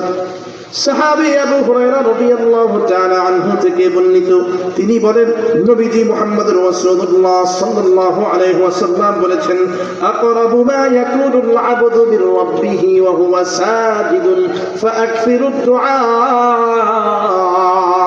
নবীজি মুহাম্মদুর রাসূলুল্লাহ সাল্লাল্লাহু আলাইহি ওয়াসাল্লাম বলেছেন, বান্দা তখনই আল্লাহর নিকটবর্তী হয়ে যায়, আল্লাহর কাছাকাছি হয়ে যায় যখনই বান্দা সিজদায় যায় থাকে। সিজদার মধ্যে বান্দা যখন থাকে, সিজদায় গিয়েছে মানে বান্দা কার কাছাকাছি হয়ে গেছে? জোরে বলেন না কার? অতএব ও বান্দা, তোমরা যখন সিজদায় যাবা ফাকসিরুদ দুআ, তোমরা বেশি বেশি করে আল্লাহর দরবারে দোয়া পড়তে থাকো, দোয়া পাঠ করতে থাকো। সিজদার দোয়া জানেননি আপনারা? কি দোয়া বলেন তো? সুবহানা রাব্বিয়াল আ'লা, বলেন জোরে বলেন, সুবহানা রাব্বিয়াল আ'লা, সুবহানা রাব্বিয়াল আ'লা। আয় রব, তোমার চাইতে পবিত্র আর কেউ নেই, তোমার পবিত্রতা ঘোষণা করতেছি। কার পবিত্রতা? জোরে বলেন না কার? এই যে সিজদার মধ্যে আপনি তাসবিহ পড়েন সুবহানা রাব্বিয়াল আ'লা, এই সিজদার তাসবিহতে কত দামি, কত দামি। এটা যদি ইখলাসের সঙ্গে পড়া যায় তাহলে অনেক ফায়দা। খেয়াল করেন, কারি তৈয়ব সাহেব রাহমাতুল্লাহি আলাইহি তার কিতাবের মধ্যে একটা ঘটনা এনেছে। বলে হযরত ইউসুফ আলাইহিস সালামের জামানা। কার জামানা? ইউসুফ আলাইহিস সালামের নাম শুনছেন? আপনারা যেমন চুপচাপ আছেন, মনে হয় যে ঘুমায় গেছেন সবাই। ঘুমাইছেন নি? বলেন তো আল্লাহু আকবার। আবার বলেন আল্লাহু আকবার। প্রথম মাহফিল তো, এটা তো মনে হয় প্রথম মাহফিল না? এই জন্য কেউ বুঝতেছেন না কি করবে না করবে। মাঝখান দিয়া এই হুজুর যখন বয়ান করতেছে, তাকবীর দেওয়া শুরু হয়ে গেছে স্টেজ থেকে। এটা আর দিবেন না ও যুবক ভাই। তাকবীর যদি দিতে মনে চায়, কোনো বক্তা আসলে, কোনো মেহমান আসলে, ওই গেট পর্যন্ত সীমাবদ্ধ, এর ভিতরে আর তাকবীর দিবেন না। বয়ান চলাকালীন সময়ে বাইরে দাঁড়ায় এই যে আপনার মাইক নিয়েও তাকবীর দিবেন না, কারণ তার বয়ান দামি বয়ান, কোরআনের বয়ান, হাদিসের বয়ান, এর মধ্যে দুনিয়ার স্লোগান এগুলো চলে না। আপনারা প্রথম তো নতুন নতুন, এই ক্ষেত্রে হয়তো বুঝতে পারেন নাই, সামনে থেকে শিখে নেন। যারাই দাওয়াত দেন, কোনো বক্তা আসছে, কোনো অতিথি আসছে, মাঝখান দিয়ে তাকবীর হবে? বলেন হবে? স্লোগান দিতে মনে চাইলে ওই যে রাস্তায় মানুষরা জানান যে হুজুর আসছে, কিন্তু এই জায়গায় আর জানানোর দরকার নাই। যারা এই জায়গায় আসে তারা তো আসেই। কথা বুঝাইতে পারছি? তাহলে সামনে থেকে আর স্লোগান হবে না? স্লোগান হবে না। স্লোগান হবে ওয়াজের বাইরে। হুজুরের ওয়াজ শেষ, তারপরে দেন, পারবেন না ইনশাআল্লাহ? তো খেয়াল করেন ইউসুফ আলাইহিস সালামের জামানা, ইউসুফ আলাইহিস সালাম কি মিশরের খাদ্যমন্ত্রী, তার আরো অনেক পরিচয় আছে। ওই যে ভাইয়েরা ফালায় দিল কুয়ার মধ্যে, জানেন তো কম বেশি সবাই, সেখান থেকে দাসের বাজারে বিক্রি হয়েছে, সেখান থেকে মিশরের রাজপ্রাসাদে গিয়েছে, সেখান থেকে জুলাইখার সঙ্গে ঝামেলা, ঝামেলার পরে জেলখানা, জেলখানার পরে আল্লাহ পাক রব্বুল আলামিন তাকে আবার রাজ্যের খাদ্যমন্ত্রী বানায় দিয়েছে। যদি বলেন সুবহানাল্লাহ, আবার বলেন সুবহানাল্লাহ, এটাও আসতে বলে, যদি বলেন না সুবহানাল্লাহ। ইউসুফ আলাইহিস সালামের জামানা, মানে ইউসুফ আলাইহিস সালাম যখন মিশরের খাদ্যমন্ত্রী, ওই সময় আপনারা কম বেশি হয়তো ঘটনা শুনেছেন, ইউসুফ আলাইহিস সালামের জামানায় একটা দুর্ভিক্ষ ছিল। কি ছিল? দুর্ভিক্ষ বুঝেন তো, মানে ফসল ফলে না, কোনো কারণে আপনার ওই রাষ্ট্রের যে সম্পদ কমে গেছে, মানুষের জমির মধ্যে কোনো বরকত নাই, এমন একটা দুর্ভিক্ষ চলতেছিল, মানুষ ঠিক মতো খাবার পাইতেছিল না। ইউসুফ আলাইহিস সালাম তখন রাজ্যের খাদ্যমন্ত্রী। ইউসুফ আলাইহিস সালাম সঙ্গে সঙ্গে একটা আইন পাশ করলেন, বলে যারা খাবার পায় না তাদের জন্য রাষ্ট্রের পক্ষ থেকে খাবার দেওয়া হবে, যাদের অভাব রয়েছে তাদের জন্য রাষ্ট্রের পক্ষ থেকে, রাষ্ট্রের কোষাগার থেকে তাদেরকে খাবার দেওয়া হবে। তবে খাবার দেওয়া হবে প্রত্যেক 6 মাসে একবার। কয়বার? 6 মাসে একবারই, একবারেই 6 মাসের খাবার দিয়ে দেওয়া হবে। 6 মাসের চাউল দিয়ে দেওয়া হবে, 6 মাসের ডাল দিয়ে দেওয়া হবে, 6 মাসের চিনি, আটা, লবণ, যেগুলো যেগুলো দরকার হয় ওই 6 মাসে মাত্র একবার দেওয়া হবে, কিন্তু ওই একবারেই 6 মাসের খাবার দিয়ে দেওয়া হবে। কারা সেই খাবার পাবে? কেউ যদি একবারের বদলে 3-4 বার আইসা নিয়ে যায় তাহলে তো মুসিবত। এই জন্য ইউসুফ আলাইহিস সালাম একটা কার্ডের ব্যবস্থা করলেন, ভাতা কার্ড। এখন ভাতা কার্ড আছে না নাই? বয়স্ক ভাতা আছে না? মুক্তিযোদ্ধা ভাতা আছে না নাই? এই যে ভাতা, যার কাছে কার্ড থাকে সে ওই কার্ড নিয়ে গেলে ভাতা পায়। আবার ওই কার্ড নিয়ে গেলে ওই যে রিলিফের চাউল ডাউল এগুলো আছে না, চাউল ডাল দেয়নি এলাকায়, এরকম দেয়। ওই মেম্বার সাহেব কার্ড করে দেয়, কার্ড করে দিলে, কাউন্সিলর কার্ড করে দিলে, সেই কার্ড নিয়ে গেলে কাউন্সিলর অফিসে গেলে, মেম্বার অফিসে গেলে, তখন দেখা যায় কি পাওয়া যায়, ওই চাল ডাল এগুলো কম দামে অথবা ফ্রিতে পাওয়া যায়। ইউসুফ আলাইহিস সালাম এইভাবে একটা ভাতা কার্ড করে দিয়েছে। বলে কোন আল্লাহর বান্দা যদি কার্ড নিয়ে আসে, কেউ যদি কার্ড নিয়ে খাবার দেওয়ার জন্য আসে, তাহলে এক কার্ড দিয়া 6 মাসের খাবার দিয়ে দিবা। কয় মাসের? জোরে বলেন না, কয় মাস? এখন সবাই সেই কার্ড নিয়ে যায়, কার্ড নিয়ে যায় তো খাবার পাওয়া যায়, কার্ড নিয়ে যায় তো আইন শৃঙ্খলা বাহিনী যাদের খাবার দেওয়ার দায়িত্ব তাদের কাছে কার্ড নিয়ে গেলে রাষ্ট্রীয় কোষাগার থেকে 6 মাসের খাবার দিয়ে দেওয়া হয়। কয় মাসে? একদিন এক যুবক সেই কার্ড নিয়ে গিয়েছে। কার্ড নিয়ে যাওয়ার পরে আইন শৃঙ্খলা বাহিনী পর্যবেক্ষণ করে দেখে এই যুবক এই একটা কার্ড দিয়া একবার আগেও খাবার নিয়েছে, আবার খাবার নেওয়ার জন্য আসছে। তার মানে ধান্দাবাজি কইরা ধরা খেয়ে গেছে। কি করছে? ধরা খেয়ে গেছে। মাঝে মাঝে এরকম হয় না, একজন এক কার্ড দিয়া 3-4 নেয় না? কি এর এক কার্ড দিয়া এই যে আজকে খিচুড়ি দিবে তো মনে হয়। হ্যাঁ, একজন কয়বার নিবেন? হ্যাঁ, 3 বার। কে কয়? ওই জন্য চেষ্টা করে 3 বার। 3 বার নেয়, আমি দেখি তো। মাঝে মাঝে মাহফিল করতে গেলে দেখি এই যে পর্দার ফাঁক দিয়ে বাইরে হয়ে যায়, পর্দার ফাঁক দিয়ে বাইরে হয়ে যায়, একবার নিচে এই ফাঁক দিয়ে বাইরে কেমনে কেমনে গায়েব করে ফেলায়, ওটা গায়েব করে ফেলায়। একটু পরে গেটের পাশ দিয়ে আইসা কয়, ভাই আমি কিন্তু পাইনি। কিরে তোরে না দিলাম? ভাই আমার মতো চেয়ারের মানুষ কি কম আছে নাকি? আমারে কই দিলেন, আবার দাও, নেয় না। এরকম মাঝে মাঝে আবার ধরাও খায়। খেয়াল করেন, ওই আল্লাহর বান্দা যুবক ধরা খায় গেছে, আইন শৃঙ্খলা বাহিনী তারে পাকড়াও করে ফেলাইছে। সবাই যখন একটা কার্ড দিয়া একবার খাবার পাইতেছে না, ভালো মতো রাজ্যের মধ্যে চরম পর্যায়ে দুর্ভিক্ষ, তুমি সেইখানে একটা কার্ড দিয়া 2 বার কেমনে আসলা? কেন তুমি এই জালিয়াতে করতেছো? কেন তুমি এই ধান্দাবাজি করতেছো? সবাই এক কথায় 2 কথায় সবাই মিলে সিদ্ধান্ত নিয়ে নিছে, ওরে 2 রাত গণধোলাই দেওয়া হবে। কোন ধুলাই? গণধোলাই। সবাই মিলে শুরু করছে যে করে এখন মাইর দেবো, আমরা খাবারই পাইতেছি না, আর তুমি 2 বার নেওয়ার জন্য আসছো। গণধোলাই দিবে ভাব। এমন সময় যুবক ডাক দেখ, সাবধান, দাঁড়া, আমার গায়ে হাত দিবি না। কেন হাত দিবি না? আমি কিন্তু মন্ত্রীর লোক। কার লোক? মন্ত্রী। কোন মন্ত্রীর লোক? কয়টা খাদ্যমন্ত্রী, যার অর্ডারে তোমরা খাবার বিলাও, আমি কিন্তু তার লোক। ধরা খাইলে এরকম বলে না অনেকে, সাবধান, আমার গায়ে হাত দিবি না, আমি কিন্তু অমুকের লোক, সাবধান, হাত ভেঙে যাবে পরে। এখন মন্ত্রীর লোক বলার পরে দেখবেন অনেকে আবার ছাইয়া যায়, না মন্ত্রীর লোক যেহেতু থাক, এর গায়ে হাত দিস না, কোন বিপদে আবার পড়বি। এখন ওই মন্ত্রীর লোক বইনা সবাই সরে গেছে।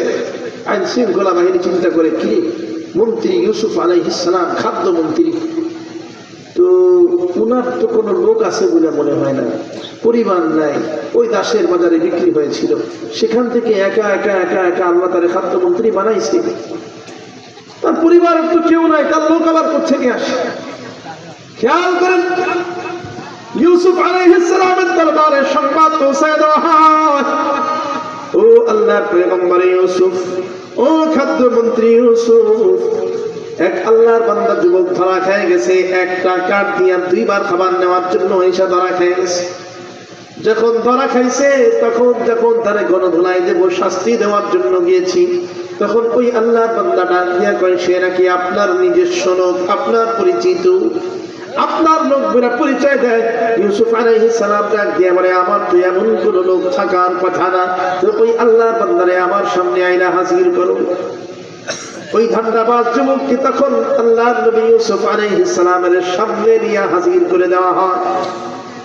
ইউসুফ আলাইহিস সালাম তার চেহারার দিকে তাকায় দেখে, এই চেহারার মানুষ সে কোনোদিন দেখে নাই, কোথাও দেখে নাই।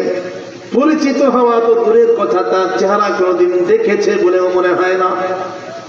ইউসুফ আলাইহিস সালাম ওই আল্লাহর বান্দারে ডাক দিয়া জিগায়, ও যুবক, তুমি তো আমার পরিচয় দিতেছো, তুমি বলতেছো আমি নাকি তোমার লোক, কিন্তু যুবক রে, আমার তো কোনোদিন তোমার চেহারা দেখেছি বলেই মনে হয় না, কোনোদিন তোমাকে দেখা হয়েছে, তোমার সঙ্গে সাক্ষাৎ হয়েছে বলে মনে হয় না। ও যুবক, তোমার নাম কি? যুবক তখন নাম জানায়। ইউসুফ আলাইহিস সালাম বলে, না না, তোমার নামও আমি কোনোদিন শুনি নাই। তুমি কে? তোমার পরিচয় দাও। যুবক এবার ডাক দিয়ে বলে, আপনি তো মন্ত্রী হয়ে গেছেন, আমারে তো ভুলা যাবেন। মানুষ যদি বড় হয়ে যায় তাহলে তো ছোটদেরকে ভুলা যায়, আপনি তেমনি ভাবে আমাকে ভুলা গেছে। এবার ইউসুফ আলাইহিস সালাম আরো স্মরণ করার চেষ্টা করতেছে, কে এই আল্লাহর বান্দা, স্মরণ করার চেষ্টা করে, কিন্তু তারপরেও স্মরণে আসে না। ইউসুফ আলাইহিস সালাম ডাক দিয়ে বলে, ভাই রে, তোমার কাছে আমার আকুল আবেদন, তুমি তোমার নিজের পরিচয়টা আমারে জানায় দাও, আর বিলম্ব কইরো না, তোমার পরিচয় দাও, এমন ভাবে পরিচয় দিবা যে পরিচয়ে আমি চিনতে পারি তোমাকে। তুই আল্লাহর বান্দা। যুবক তখন ডাক দিয়ে বলে, ও আল্লাহর নবী ইউসুফ, আমার পরিচয় দিতে হইলে, আমার পরিচয় জানতে হইলে, আমাকে চিনতে হইলে অতীতে ফিরে যাইতে হবে। অতীতের কথা কি আপনার কিছু মনে আসেনি, নাকি মন্ত্রী হয়ে সব কিছু ভুলে গেছেন? আল্লাহর নবী ইউসুফ আলাইহিস সালাম ডাক দিয়ে বলে, না না, অতীত জিন্দেগির কথা সব কিছু আমার স্মরণ আছে, তুমি কি বলতে চাও বলো। ওই আল্লাহর বান্দা যুবক তখন ডাক দিয়ে বলে, ও আল্লাহর নবী ইউসুফ, মিশরের রাজপ্রাসাদে একবার জুলাইখার সঙ্গে যে আপনার একটা ঝামেলা হয়েছিল, সেই ঝামেলার কথা মনে আছে? আপনি জুলাইখার অন্দরমহলে আপনাকে ডেকে নিয়ে যাওয়া হয়েছিল। জুলাইখার অন্দরমহলে যাওয়ার পর জুলাইখা যখন আপনার সঙ্গে খারাপ কাজ করতে চেয়েছে, তখন আপনি আল্লাহর দরবারে সাহায্য প্রার্থনা করে আপনি যখন আল্লাহর দিকে তাকায়া দৌড় দিয়েছেন বের হওয়ার জন্য, একটা একটা কইরা যতগুলো দরজা ছিল আল্লাহ পাক রব্বুল আলামিন তার মহাকুদরত দিয়া সবগুলো দরজা খুলে দিয়েছে। শেষের যে দরজাটা ছিল, সেই দরজা যখন খোলা হয়েছে, সেই দরজা যখন খুলে গিয়েছে, আপনি সঙ্গে সঙ্গে সামনে তাকায় দেখলেন আজিজে মিশর দাঁড়ায় আছে, জুলাইখার স্বামী বাদশাহ সেখানে দাঁড়ানো, সঙ্গে আরো মন্ত্রী বর্গ আয়েশা হাজির, সবাই আপনার সামনে।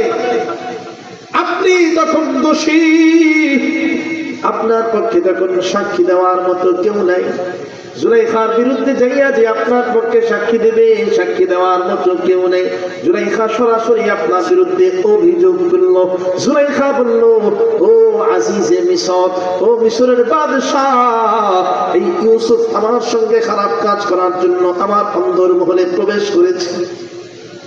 আপনি তখন শুধু বললেন না না, জুলাইখা আমাকে ডাক দিয়েছে, কিন্তু কেউ তখন বিশ্বাস করে না আপনি যে নির্দোষ, আপনি যে পবিত্র, এ কথা সেই দিন কেউ বিশ্বাস করতেছিল না। আর আপনার পক্ষে দাঁড়ায় কেউ যে জুলাইখার বিরুদ্ধে, মিশরের রানীর বিরুদ্ধে সাক্ষী দেবে, এটা কারো সাহস ছিল না। আপনার মনে আছে? ইউসুফ আলাইহিস সালাম বলে হ্যাঁ হ্যাঁ আমার মনে আছে। বলে ওই দিন আপনার পক্ষে দাঁড়াইছিল, আপনার পক্ষে সাপোর্ট দিয়েছিল, আপনাকে নির্দোষ প্রমাণ করার জন্য জবান খুলেছিল একটা শিশু বাচ্চা, তার কথা মনে আছে? বলে হ্যাঁ, ওই শিশু বাচ্চা সেদিন আপনার পক্ষে সাপোর্ট করেছিল, আপনার পবিত্রতা ঘোষণা করেছিল। ওই শিশু বাচ্চার জবান খুলে দেওয়া হয়েছিল আল্লাহর পক্ষ থেকে। ওই শিশু বাচ্চা তখন ডাক দিয়ে বলেছিল, ও আজিজে মিসর, যদি ইউসুফের জামা সামনের দিক থেকে ছেঁড়া হয়, কোন দিক থেকে বলেন না? ইউসুফের জামা যদি সামনের দিক থেকে ছেঁড়া হয়, তাহলে ইউসুফ দোষী, ওই মহিলা নির্দোষ, মহিলা সত্যবাদী। অর্থাৎ মহিলা যে বলেছে ইউসুফ আলাইহিস সালাম খারাপ কাজ করার জন্য আমার অন্দরমহলে প্রবেশ করেছে, যদি ইউসুফের জামাটা সামনের দিক থেকে ছেঁড়া হয়, তাহলে ধরে নেবেন ইউসুফ দোষী, ওই মহিলা সত্যবাদী। আর যদি ইউসুফের জামাটা পেছন দিক থেকে ছেঁড়া হয়, তাহলে মনে করবেন ইউসুফ নির্দোষ, ইউসুফ পবিত্র, ওই মহিলা মিথ্যাবাদী। মনে আসেনি এই কথা? ইউসুফ আলাইহিস সালামের মনে পড়ে যায়, দুঃখের দিনের কথা মনে পড়ে যাওয়ার সঙ্গে সঙ্গে চোখ বেয়ে পানি পড়তে শুরু করে দেয়। কষ্টের কথা মনে পড়ে গিয়েছে। ইউসুফ আলাইহিস সালাম ডাক দিয়া বলে, যুবকটি আমার সব মনে আছে। বলে সেই দিন যেই বাচ্চাটা জবান করে আপনার পবিত্রতার সাক্ষী দিয়েছিল, তার কথা মনে আছে? ইউসুফ আলাইহিস সালাম বলে হ্যাঁ হ্যাঁ, তার কথাও আমার মনে আছে। বলে হয়তো বা মনে আছে, কিন্তু চিনতে পারেন না, দীর্ঘদিন পার হয়ে গেছে। সেই দিনের সেই সাক্ষীদাতার যুবক, সাক্ষীদাতার শিশুটাই হলাম আমি, আজকের যুবক। সেই দিন আপনার পক্ষে আমি সাক্ষী দিয়েছিলাম, আমার সবার আল্লাহর পক্ষ থেকে খুলে দেওয়া হয়েছে। আমি আপনার পক্ষে সেই দিন পবিত্রতার সাক্ষী দিয়েছি। ও আল্লাহ নবী ইউসুফ, এই যে আমি একটা কাঠ দিয়া দুইবার খাবার নেই, এমনি এমনি নেই না। একবার খাবার নেই, মিশরের সাধারণ জনগণ হিসাবে খাবার নেই। সবাই যেমনি ভাবে একবার খাবার পায়, আমিও তেমনি ভাবে একবার এই কাঠ দিয়া খাবার নেই। আর একবার যে খাবার নেই, ওটাও এমনি এমনি নেই না। ওটা নেই ওই যে আপনার পক্ষে যে আমি সাক্ষী দিয়েছিলাম, যখন আপনার পক্ষে সাক্ষী দেওয়ার মতো কেউ ছিল না, আমি যে আপনার পক্ষে সাক্ষী দিয়েছি, এই কারণে আরো একবার আমি খাবার নেই। জায়েজ করে ফেলাইছি। একবার তো সাধারণ জনগণ হিসেবে নেই, আর একবার ওই যে আপনার পক্ষে পবিত্রতার যে সাক্ষী আমি দিয়েছি, ওই সাক্ষীদাতা হিসাবে আমি আর একবার খাবার দেব। আল্লাহ নবী ইউসুফ আলাইহিস সালাম সঙ্গে সঙ্গে আইন শৃঙ্খলা বাহিনীকে ডাক দিয়া বলে, ও আমার খাবার বিরানোর দায়িত্বশীল আইন শৃঙ্খলা বাহিনী, শোনো, এই আল্লাহর বান্দা আমার জন্য পবিত্রতার সাক্ষী দিয়েছিল, যখন আমার পবিত্রতার সাক্ষী দেওয়ার মতো কেউ ছিল না। আমি যে পবিত্র, আমি যে নির্দোষ, এটা বলার মতো যখন কেউ ছিল না, তখন এই আল্লাহর বান্দা জবান করে আমার পবিত্রতার গাওয়া সাক্ষী দিয়েছে। ও মিশরের আইন শৃঙ্খলা বাহিনী, এই আল্লাহর বান্দা এই কাঠ নিয়ে একবার দুইবার না, আমার এই দরওয়াজায় এই কাঠ নিয়ে আইসা যদি 4 বার 5 বারও দাঁড়ায় যায়, কোনোবার তারে খালি হাতে ফিরাইয়া দিবা না, প্রত্যেকবার তারে খাবার দিয়া দিবা। আমি মিশরের খাদ্যমন্ত্রী থেকে আইন পাস করা হইল, সবার জন্য একটা কার্ডে খাবার মাত্র একবার দেওয়া হবে, একবার। কিন্তু এই আল্লাহর বান্দা যদি এই একটা কার্ড নিয়ে আমার দরবারে 5 বারও আসে, তাহলে আমার ফান্ড থেকে, আমার কাছ থেকে, আমার দরবার থেকে প্রত্যেকবার তারে খাবার দিয়ে দিবা, কোনোবার তারে খালি হাতে ফিরাইয়া দেওয়া যাবে না। কারি সাহেব রাহমাতুল্লাহি আলাইহি এই ঘটনা বর্ণনা করার পরে তিনি কিতাবের মধ্যে লিখতেছেন, তিনি বলেন, আল্লাহ নবী ইউসুফ ছিলেন একজন খাদ্যমন্ত্রী, সাধারণ একজন রাজ্যের খাদ্যমন্ত্রী, কিন্তু খাদ্যমন্ত্রী আছে না নাই? জোরে বলেন না, আছে না নাই?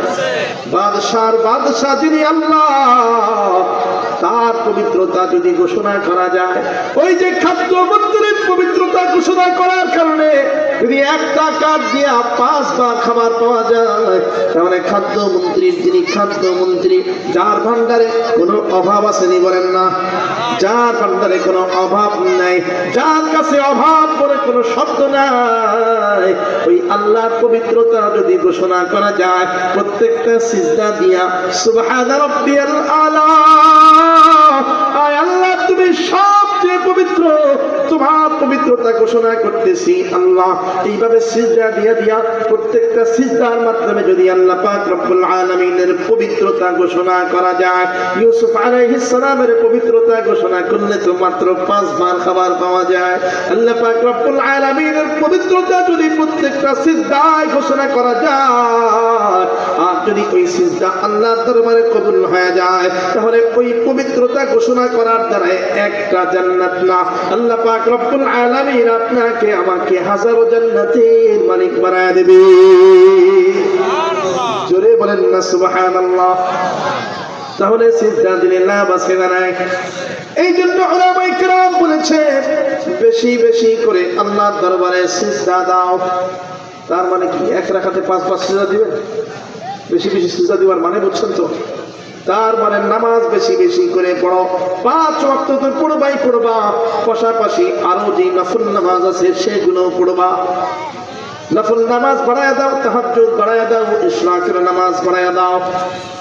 ফজরের পর থেকে নিয়ে ইশরাক পর্যন্ত বেশি না, মাত্র 20-25 মিনিট চাই।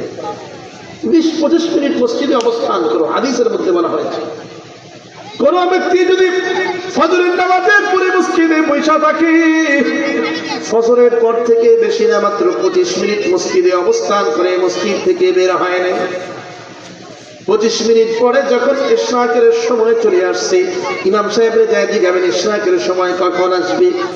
এই 25 মিনিট 20 মিনিট মসজিদের মধ্যে বসা থাকলেন, এরপরে ইশরাকের 2 রাকাত নামাজ পড়ে বের হইলেন। খেয়াল করেন, ফজরের সময় মসজিদে ঢুকছেন আর বের হন নাই, ফজরের নামাজের পরে কোরআন পড়তেছেন, জিকির আজকার করেন, যা কিছু করেন, তারপরেও মসজিদ থেকে বের হন নাই। এরপরে ইশরাকের সময় হইল, ইশরাকের সময় 2 রাকাত ইশরাকের নামাজ পড়ে বের হইলেন। নবীজি ঘোষণা দিয়ে জানায় দেন, আল্লাহ পাক রব্বুল আলামিন ওই ব্যক্তির আমলনামার মধ্যে একটা উমরা এবং একটা কবুল হজের সওয়াব দিয়া ভরপুর করে দেবে। জোরে বলেন না সুবহানাল্লাহ। বেশি কষ্ট না, কিন্তু ফজরের নামাজের পর থেকে মসজিদে একটু বসে থাকেন, 20-25 মিনিট পরে ইশরাকের সময় হয়ে যায়, ইশরাক করে বের হন, আমলনামার মধ্যে কবুল হজের সওয়াব, কবুল উমরার সওয়াব হয়ে যায়। কিয়ামতের দিন যাবেন, আল্লাহ এত উমরা এত হজ তো আমি করি নাই, জীবনে হজ করেছিলাম একবার, এতবার কেমনে হজের সওয়াব আসলো? আল্লাহ স্মরণ করায় দিবেন, ওই যে মসজিদের মধ্যে অবস্থান করে ইশরাক করে যে বের হয়েছো, এই কারণে তোমার আমলনামার মধ্যে কবুল উমরা আর হজের সওয়াব দিয়ে ভরপুর করে দেওয়া হয়েছে। জোরে বলেন না সুবহানাল্লাহ। তাহলে বেশি বেশি নামাজের মধ্যে ফায়দা আছে না নাই? মাগরিবের পরে আওয়াবিন নামাজ পড়েন, বেশি বেশি করে সালাতুল হাজত করেন, বিভিন্ন হাজত নিয়ে আল্লাহর দরবারে দাঁড়ায় যান, আল্লাহ আজকে যেন আমার ব্যবসায় বেশি উন্নতি হয়, এই কারণে আজকে তোমার দরবারে 2 রাকাত হাজতের নামাজ পড়লাম। পারবো না? আবার সালাতুত তাওবা পড়েন, সালাতুত তাসবিহ পড়েন। এগুলো কোনটা কি ইমাম সাহেব থেকে যাইনা নিবেন, আলেমদের থেকে যাইনা নিবেন। তাহলে উলামায়ে কেরাম বলেছেন, বেশি বেশি করে সিজদা দাও, কারণ সিজদার মাধ্যমে কার কাছে যাওয়া যায়? কার নিকটবর্তী হওয়া যায়? বলেন না, আল্লাহর নিকটবর্তী হওয়া যায়। লাভ আছে না নাই? যদি বলেন না, লাভ আছে না নাই? এবার আসেন শেষ কথা বলি, নামাজ পড়লে কোনো ব্যক্তি যদি নামাজি হয়, আসল নামাজি, নকল না, দেখানোর জন্য না, আসল নামাজি মানে ইখলাসের সঙ্গে নামাজ যদি কেউ আদায় করে, তার জন্য 5টা পুরস্কারের ব্যবস্থা করা হয়। কয়টা? আবার বলেন কয়টা? জোরে বলেন না কয়টা? নামাজি ব্যক্তির জন্য 5টা পুরস্কারের ব্যবস্থা রয়েছে। উলামায়ে কেরাম বলেন, নামাজি ব্যক্তির জন্য 5টা পুরস্কার। কয়টা? সবাই বলেন, জোরে বলেন, জোরে বলেন, সবাই বলেন, আরে জোরে বলেন না, কয়টা? বলাইতেছি, বললে মনে থাকবে। কয়টা? 5টা। খেয়াল করে এই পুরস্কারগুলো আগে বলেছি 2টা কল্যাণ। কয়টা কল্যাণ? নামাজের মাধ্যমে কার সাহায্য পাওয়া যায়? জোরে বলেন, কার সাহায্য পাওয়া যায়?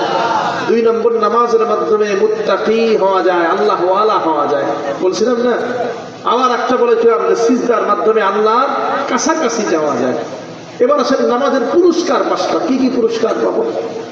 খেয়াল করেন, উলামায়ে কেরাম বলেছেন নামাজের মাধ্যমে 1 নম্বর পুরস্কার হলো ইয়ারফাউ আনহু দিকাল ঈশ। দুনিয়ার জমিনে আমরা সবাই রিজিকের সন্ধানে বের হই। কেউ চাকরি করি, রিজিক অন্বেষণের জন্য চাকরি করি। কেউ ব্যবসা করি, সেখানেও রিজিকের তালাশ করি। লাভবান হওয়ার জন্য ব্যবসা করি।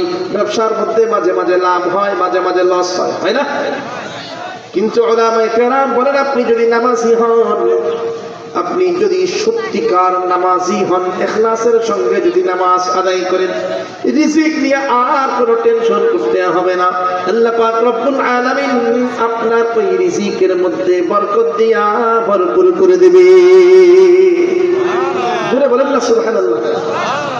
তাহলে নামাজি ব্যক্তির 1 নম্বর পুরস্কার হলো রিজিকের মধ্যে বরকত হয়। রিজিকের মধ্যে কি হয়? জোরে বলেন না, কি হয়? আবার বলেন, কি হয়? এটা হলো 1 নম্বর পুরস্কার, রিজিকের মধ্যে বরকত আসে। এবার আসেন নামাজি ব্যক্তির 2 নম্বর পুরস্কার হলো ইজালাতু আযাবিল কবর। সবারই একদিন কবরে যাইতে হবে, কিনা বলেন না? হবে নি? কুল্লু নাফসিন যায়িকাতুল মাউত। দুনিয়ার জমিনে যাদেরকে জীবন দেওয়া হয়েছে সবারই তো একদিন কবরে জিন্দেগিতে চলে যাইতে হবে। मरने वाला मर जाएगा, जीने वाला कोई नहीं, रोने वाला बहुत होगा, जाने वाला कोई नहीं। সবাই একদিন অন্ধকার কবরে চলে যাবে। বেঁচে থাকার মতো দুনিয়ার জমিনে কোনো প্রভাবশালী নাই, কোনো টাকাওয়ালা নাই। সবাই একদিন অন্ধকার কবরের বাসিন্দা হয়ে যাবে। বলে আপনার আমার জন্য কান্না করার মতো অনেক মানুষ থাকবে, কিন্তু আপনার আমার সঙ্গে যাওয়ার মতো কোনো মানুষ খুঁজে পাওয়া যাবে না। এই যে দুনিয়ার জমিনে কত বাড়ি গাড়ি সম্পদওয়ালা, কারো সঙ্গে তার সম্পদ কবরের ভেতরে যাবে না।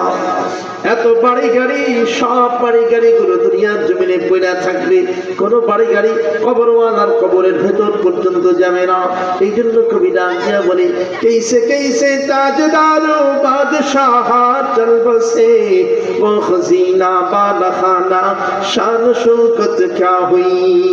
कैसे कैसे खूबसूरत रानिया शहजादिया, तन बदन सब जल गया है, शिक्ल सूरत क्या हुई। यहाँ हम सब मुसाफिर हैं, कब्र आखिर ठिकाना। यहाँ हम सब मुसाफिर हैं, कब्र आखिर ठिकाना। कोई आगे रवाना है, कोई पीछे रवाना, कोई आगे रवाना है, कोई पीछे रवाना। কেউ 2 দিন আগে চলে যাবে, কেউ 2 দিন পরে চলে যাবে, শুধু এতটাই পার্থক্য। কিন্তু সবারই একদিন কবরে যেতে হবে। ওই গুনাহগার বান্দা যখন কবরের মধ্যে যাবে, কবরের মধ্যে গুনাহগার বান্দা গেলে ওই কবরটাকে জাহান্নামের টুকরা বানায় দেওয়া হবে। আল্লাহর পক্ষ থেকে ঘোষণা হয়ে যাবে, আফরিশুহু মিনান নার। হাদিসের মধ্যে এসেছে, গুনাহগার বান্দা কবরে যাওয়ার সঙ্গে সঙ্গে আল্লাহর পক্ষ থেকে ঘোষণা হয়ে যাবে, আফরিশুহু মিনান নার। বান্দার কবরটাকে স্বাভাবিক অবস্থায় রাখা যাবে না। ও জাহান্নামের আযাবের ফেরেশতারা রে, বান্দার কবরের মধ্যে জাহান্নামের আগুনের বিছানা বিছায়া দাও। আবার ঘোষণা হয়ে যাবে, ওয়ালবিসুহু মিনান নার। বান্দার শরীরের মধ্যে জাহান্নামের আগুনের পোশাক পরায়া দাও। আবার আল্লাহর পক্ষ থেকে ঘোষণা হয়ে যাবে, বান্দা গুনাহগার বান্দা, ওয়াফতাহু লাহু বাবান ইলান নার। বান্দার কবর থেকে নিয়ে জাহান্নাম পর্যন্ত দরজা খুলে দাও। বান্দার কবর থেকে নিয়ে জাহান্নাম পর্যন্ত যখন দরজা খুলে দেওয়া হবে, ওই জাহান্নামের দরজা দিয়ে তখন কবরের মধ্যে জাহান্নামের আযাব আসতে থাকবে, আগুনের বাতাস আসতে থাকবে, গরম হাওয়া। বান্দা তখন ডাক দিয়ে বলবে, আল্লাহ এই আযাব তো সহ্য হয় না, আল্লাহ কতদিন পর্যন্ত আযাব ভোগ করব? আল্লাহ পাক রব্বুল আলামিন ডাক দিয়ে বলবে, অনন্তকালের জন্য আযাব দিয়ে দেওয়া হইল, বান্দা তুমি আযাব ভোগ করতে থাকো। ও ভাই খেয়াল করেন, উসমান রাদিয়াল্লাহু তাআলা আনহু থেকে হাদিস বর্ণিত, উসমান রাদিয়াল্লাহু তাআলা আনহু কবরের পারে দাঁড়ায়া হাউ মাউ করে কান্নাকাটি করতেন। সাহাবায়ে কেরাম জিজ্ঞাসা করতো, উসমান তুমি দেখি কবরের পাশে আসলে হাউ মাউ করে কান্না করো কেন? কবরকে তুমি কেন এত ভয় পাও? উসমান রাদিয়াল্লাহু তাআলা আনহু ডাক দিয়া বলেন, ও আমার ভাইরা রে, আমি নবীজিকে বলতে শুনেছি, নবীজি বলেছেন এই কবরটাই কারো জন্য হবে জাহান্নামের টুকরা, কারো জন্য হবে জাহান্নামের, কারো জন্য হবে জান্নাতের টুকরা। এই কবরটাই কারো জন্য হবে জাহান্নামের টুকরা, কারো জন্য এই কবরকে জান্নাত বানায় দেওয়া হবে, জান্নাতের টুকরা বানায় দেওয়া হবে, কারো জন্য এই কবরকে জাহান্নামের গর্ত বানায় দেওয়া হবে। এই জন্য কবরে যখন আসি, কবরের সামনে যখন আইসা দাঁড়ায়, তখন আবার ওই জাহান্নামের গর্তের কথা মনে পড়ে যায়, তখন চোখের পানি আর ধরে রাখবার পারি না। ও ভাই, কবরের আযাব বড় ভয়াবহ, বড় ভয়াবহ। কিন্তু উলামায়ে কেরাম বলেন, যারা দুনিয়ার জমিনে ইখলাসের সঙ্গে নামাজ আদায় করেছে, যারা জামাত 5 ওয়াক্ত নামাজ আদায় করেছে, উলামায়ে কেরাম বলেন তাদের জন্য 2 নম্বর পুরস্কার হলো ইজালাতু আযাবিল কবর, তাদের কবরের আযাব মাফ করে দেওয়া হবে। জোরে বলেন না সুবহানাল্লাহ। তাহলে 2টা পুরস্কারের কথা বললাম। প্রথম বললাম রিজিকের মধ্যে কি হয়, জোরে বলেন না কি হয়। 2 নম্বর কবরের আযাব কি হয়, জোরে বলেন না কি হয়। এবার আসেন 3 নম্বর পুরস্কার, নামাজি ব্যক্তির 3 নম্বর পুরস্কার, ওয়ায়ুতিহি কিতাবাহু বিয়ামিনি। কবরের জিন্দেগির পরে একটা জিন্দেগি আছে, হাসরের জিন্দেগি। সে জিন্দেগি বলেন না, কবরের পরে হাসর আছে না নাই? আছে না নাই বলেন না? সেই দিন সবারই তো আল্লাহর দরবারে উপস্থাপিত হতে হবে। ও ভাই খেয়াল করেন, ওই হাসরের ময়দানে ওই বান্দা সবচেয়ে বেশি খুশি হয়ে যাবে যেই বান্দার ডান হাতের মধ্যে আমলনামা দেওয়া হবে। উলামায়ে কেরাম বলেন, দুনিয়ার জমিনে যারা বেশি বেশি করে নামাজ আদায় করেছে, যারা নামাজি, আল্লাহ পাক রব্বুল আলামিন ওই হাসরের ময়দানে তাদের ডান হাতে আমলনামা দিয়ে দিবে। জোরে বলেন না সুবহানাল্লাহ। তাহলে 3 নম্বর পুরস্কার হলো কোন হাতে আমলনামা পাওয়া যায়? জোরে বলেন না কোন হাতে? আবার বলেন, মনে থাকবে, জোরে বলেন না কোন হাতে? জোরে বলেন কোন হাতে? ডান হাতে। এইবার আসেন 4 নম্বর পুরস্কার, ওয়ায়ামুরু আলাস সিরাতি কাল বারকিল খাতিফ। হাসরের ময়দানে জান্নাতে যাওয়ার জন্য কোন সিরাত নামক একটা পুল আছে, জানেন না? কোন সিরাত? জোরে বলেন। আবার বলেন নাকি? পুলসিরাতের নিচে হলো জাহান্নাম। পুলসিরাত হলো চিকন একটা ব্রিজের মতো, তরবারির চাইতে ধারালো। ওই পুলসিরাত সবারই পানি দেওয়া লাগবে। জাহান্নামী ব্যক্তিও পুলসিরাত পার হবে, জান্নাতি ব্যক্তিও পুলসিরাত পার হবে, কিন্তু জাহান্নামী ব্যক্তি পুলসিরাত পার হয়ে যাইবার পারবে না। ওই পুলসিরাতের মাঝামাঝি যখন আসবে, ওই ধারালো পুলসিরাতে কাইটা তখন জাহান্নামের মধ্যে পড়ে যাবে। আর যারা নেককার বান্দা, জান্নাত হলো পুলসিরাতের ওই পারে। এবার থেকে ওই বান্দা যখন পুলসিরাত পার হবে, পার হয়ে তারপরে যায় জান্নাতের মধ্যে ঢুকতে পারবে। উলামায়ে কেরাম বলেন, যেই ব্যক্তি নামাজি, ওর কপালের মধ্যে সেই নামাজের নূর চমকাইতে থাকবে। এই যে কপাল থেকে আল্লাহ দরবারে মিশা দিয়েছে, এই কপালের মধ্যে সেই দিন নামাজের নূর চমকাইতে থাকবে, জলজল করতে থাকবে। বান্দারা আমলের পাওয়ার, ইবাদের পাওয়ার এত বেশি হয়ে যাবে, জাহান্নামের পাশে পুলসিরাত পার হওয়ার জন্য বান্দা যখন যায় দাঁড়াবে, ওই জাহান্নাম থেকে তখন চিৎকার উঠবে, আল্লাহ তোমার কোন নেককার উম্মতরে আমার পাশে দাঁড় করায় দিলা। আল্লাহ পুলসিরাতের পরে কোন নেককার বান্দারে দাঁড় করায় দিলা আল্লাহ। ওর ইমানের পাওয়ার, ওর নামাজের পাওয়ার, ওর আমলের পাওয়ার তো অনেক বেশি।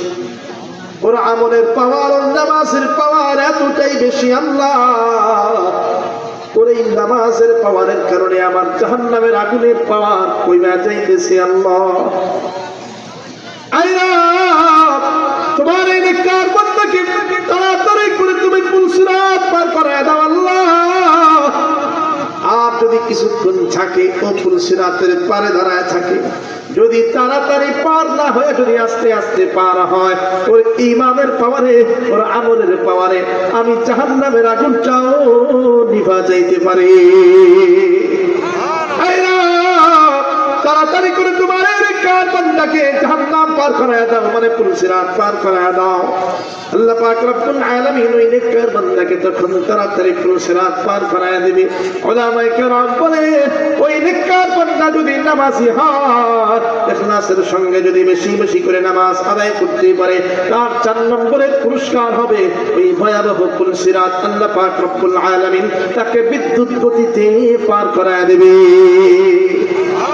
জোরে বলেন না সুবহানাল্লাহ।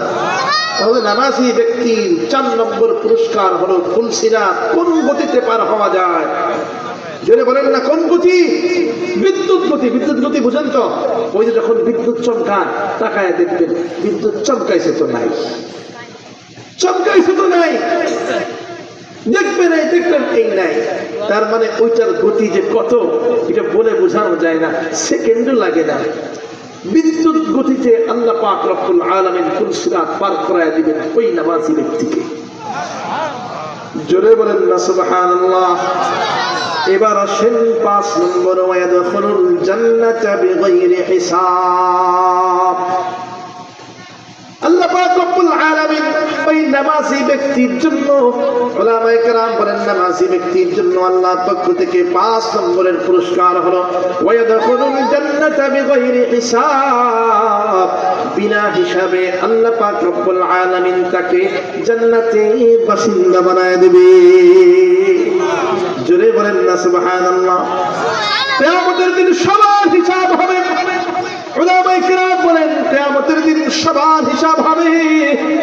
কেউ হিসাব দেওয়া ছাড়া, এক চুল হিসাব দেওয়া ছাড়া এক চুল সামনের দিকে আগাইতে পারবে না। ও ভাই খেয়াল করে, হিসাব ছাড়া কোনো ব্যক্তি এক চুল সামনের দিকে আগাইতে পারবে না। ডানেও যাইতে পারবে না, বামেও যাইতে পারবে না। হিসাব দিয়া তারপরে সামনে আগানো লাগবে। কোন দিন নামাজ কেন পড়ো নাই, কোন দিন অমুক টাইমে অমুক গুনাহ কেন করেছো, সব হিসাব দাও। হিসাব যদি দিবার না পারি তাহলে কপালে জান্নাত নাই। কিন্তু উলামায়ে কেরাম বলেন বান্দা যদি নামাজি হয়, বান্দা যদি দুনিয়ার জমিনে বেশি বেশি করে নামাজ আদায় করে কবরে যেতে পারে, তাহলে ওই নামাজি ব্যক্তির জন্য হিসাব হবে না। আল্লাহর পক্ষ থেকে ঘোষণা হয়ে যাবে, যেহেতু সারা জিন্দেগি ভর আমি আল্লাহর জন্য তুমি সিজদায় মাথাটা ঠেকাইয়া দিয়েছো, ও নামাজি যাও, আজকে তোমার কোনো হিসাব নাই, তুমি জান্নাতে যাও।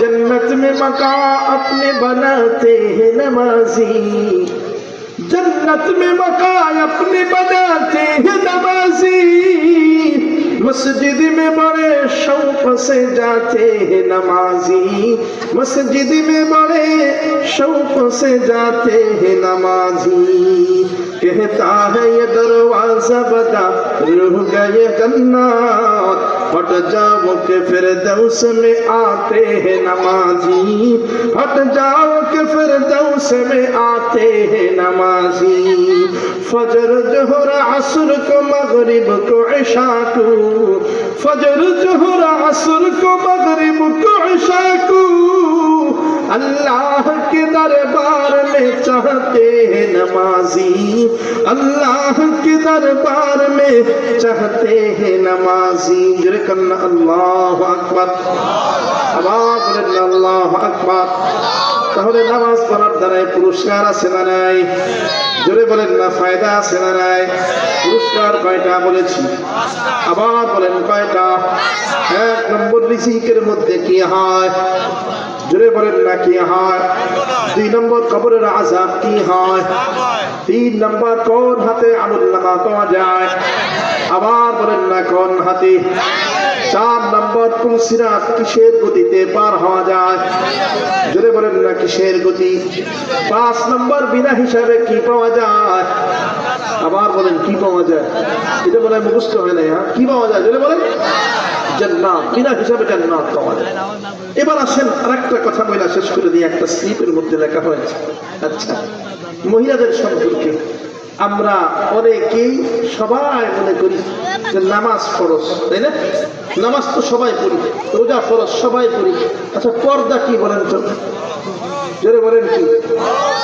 এইটা অনেকে মানে না।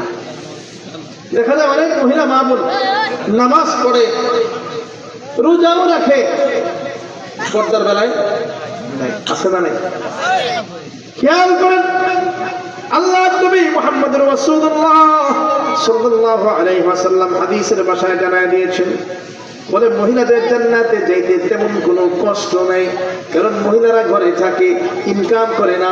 ইনকাম করেন তো আপনার হিসাব দেওয়া লাগে, মহিলারা তো ইনকাম করে না, হালাল হারাম কিছু বুঝে না, ওই যে স্বামী যেইটা আনে সেইটা খায়। হ্যাঁ, এখন স্বামী কোত্থেকে আনে? চুরি করে আনে, ডাকাতি করে আনে না ভালো আনে? এই হিসাব তো আর মহিলার দেওয়া লাগবে না, ওটা দিবে স্বামী। তো মহিলাদের জান্নাতে যাওয়া সহজ, বেশি না।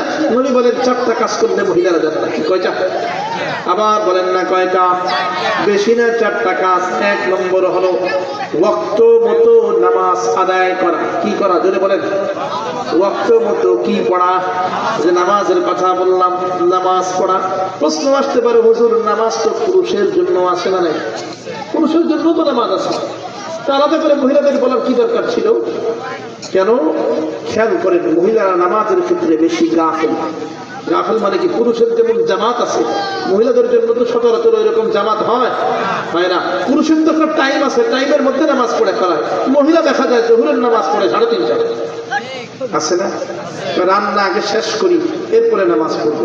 এই যে শয়তানে ধোকা দেয়, রান্না আগে শেষ করো, কাপড়ের মধ্যে ঝোল লাগছে, না এই ঝোল নিয়ে নামাজ হবে না, আগে রান্না শেষ করি। আচ্ছা, ঝোল কি নাপাক? বলেন নাপাক? নাপাক না, ঝোল তো পাক। আগে নামাজ পড়েন, রান্না অফ, আজান হয়েছে, রান্না বন্ধ করেন, আগে নামাজ পড়েন, এরপরে রান্নার বাকি কাজ কমপ্লিট করেন। বুঝাইতে পারলাম? এই জন্যই বলা হয়েছে প্রথমত নামাজ আদায় করতে হবে, ওয়াক্তের প্রথমেই নামাজ আদায় করতে হবে। আজান হয়েছে তো মহিলা মা বোনরা নামাজে দাঁড়ায় যান। 2 নম্বর হলো রমজান মাসের রোজাগুলো সঠিকভাবে রাখা লাগবে। এখন বলবেন হুজুর এটাও তো আমাদের জন্য আছে। পুরুষের জন্য তো নামাজ, মহিলাদের জন্য নামাজ। পুরুষের জন্য রোজা, মহিলাদের জন্য রোজা। তো মহিলাদেরটা আলাদা করে বলার কি দরকার? মুহাদ্দিসিনে কেরাম বলেন মহিলাদের জন্য আলাদা করে বলা হয়েছে এই কারণে, রমজান মাসে রোজাগুলো মহিলারা সবগুলো একসাথে রাখতে পারে না। কিছু রোজা ভাঙতি হয়ে যায় অসুস্থতার কারণে। কিসের কারণে? কিন্তু ওই রোজাগুলো কি মাফ নাকি পরে আবার রাখতে হয়? জোরে বলেন মা মা। ওই রোজাগুলো কিন্তু মাফ হয় না, রোজাগুলো পরে আবার কাজা আদায় করতে হয়। দেখা যায় মা বোনেরা ওই কাজা রোজাগুলো রাখার ক্ষেত্রে অনেক গাফলতি করে। 1 বছরের রোজা দেয় আর 1 বছর রাখে, অর্থাৎ 1 রমজানের রোজা এর পরের যেই আপনার রজব শাবান মাস আসে, ওই রজব শাবান মাস মানে রমজানের আগের মাসে রাখে, আছে না? অথচ এই রোজাগুলোর ক্ষেত্রে গাফলতি করে। করতে যখন হবেই তখন এই রোজাগুলো রমজানের পরবর্তী যেই মাস আসে শাওয়াল মাস, ওটাতে রেখে দেন।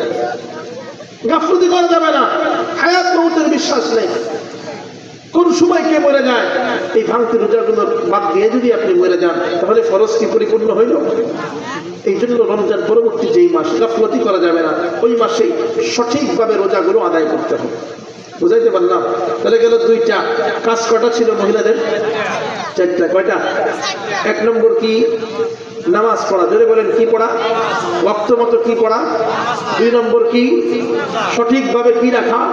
রোজা রাখা। যেগুলো ভাঙতি হয়ে যায় পরবর্তীতে সেগুলোর কাজা তাড়াতাড়ি করে আদায় করা। এবার আছেন 3 নম্বর।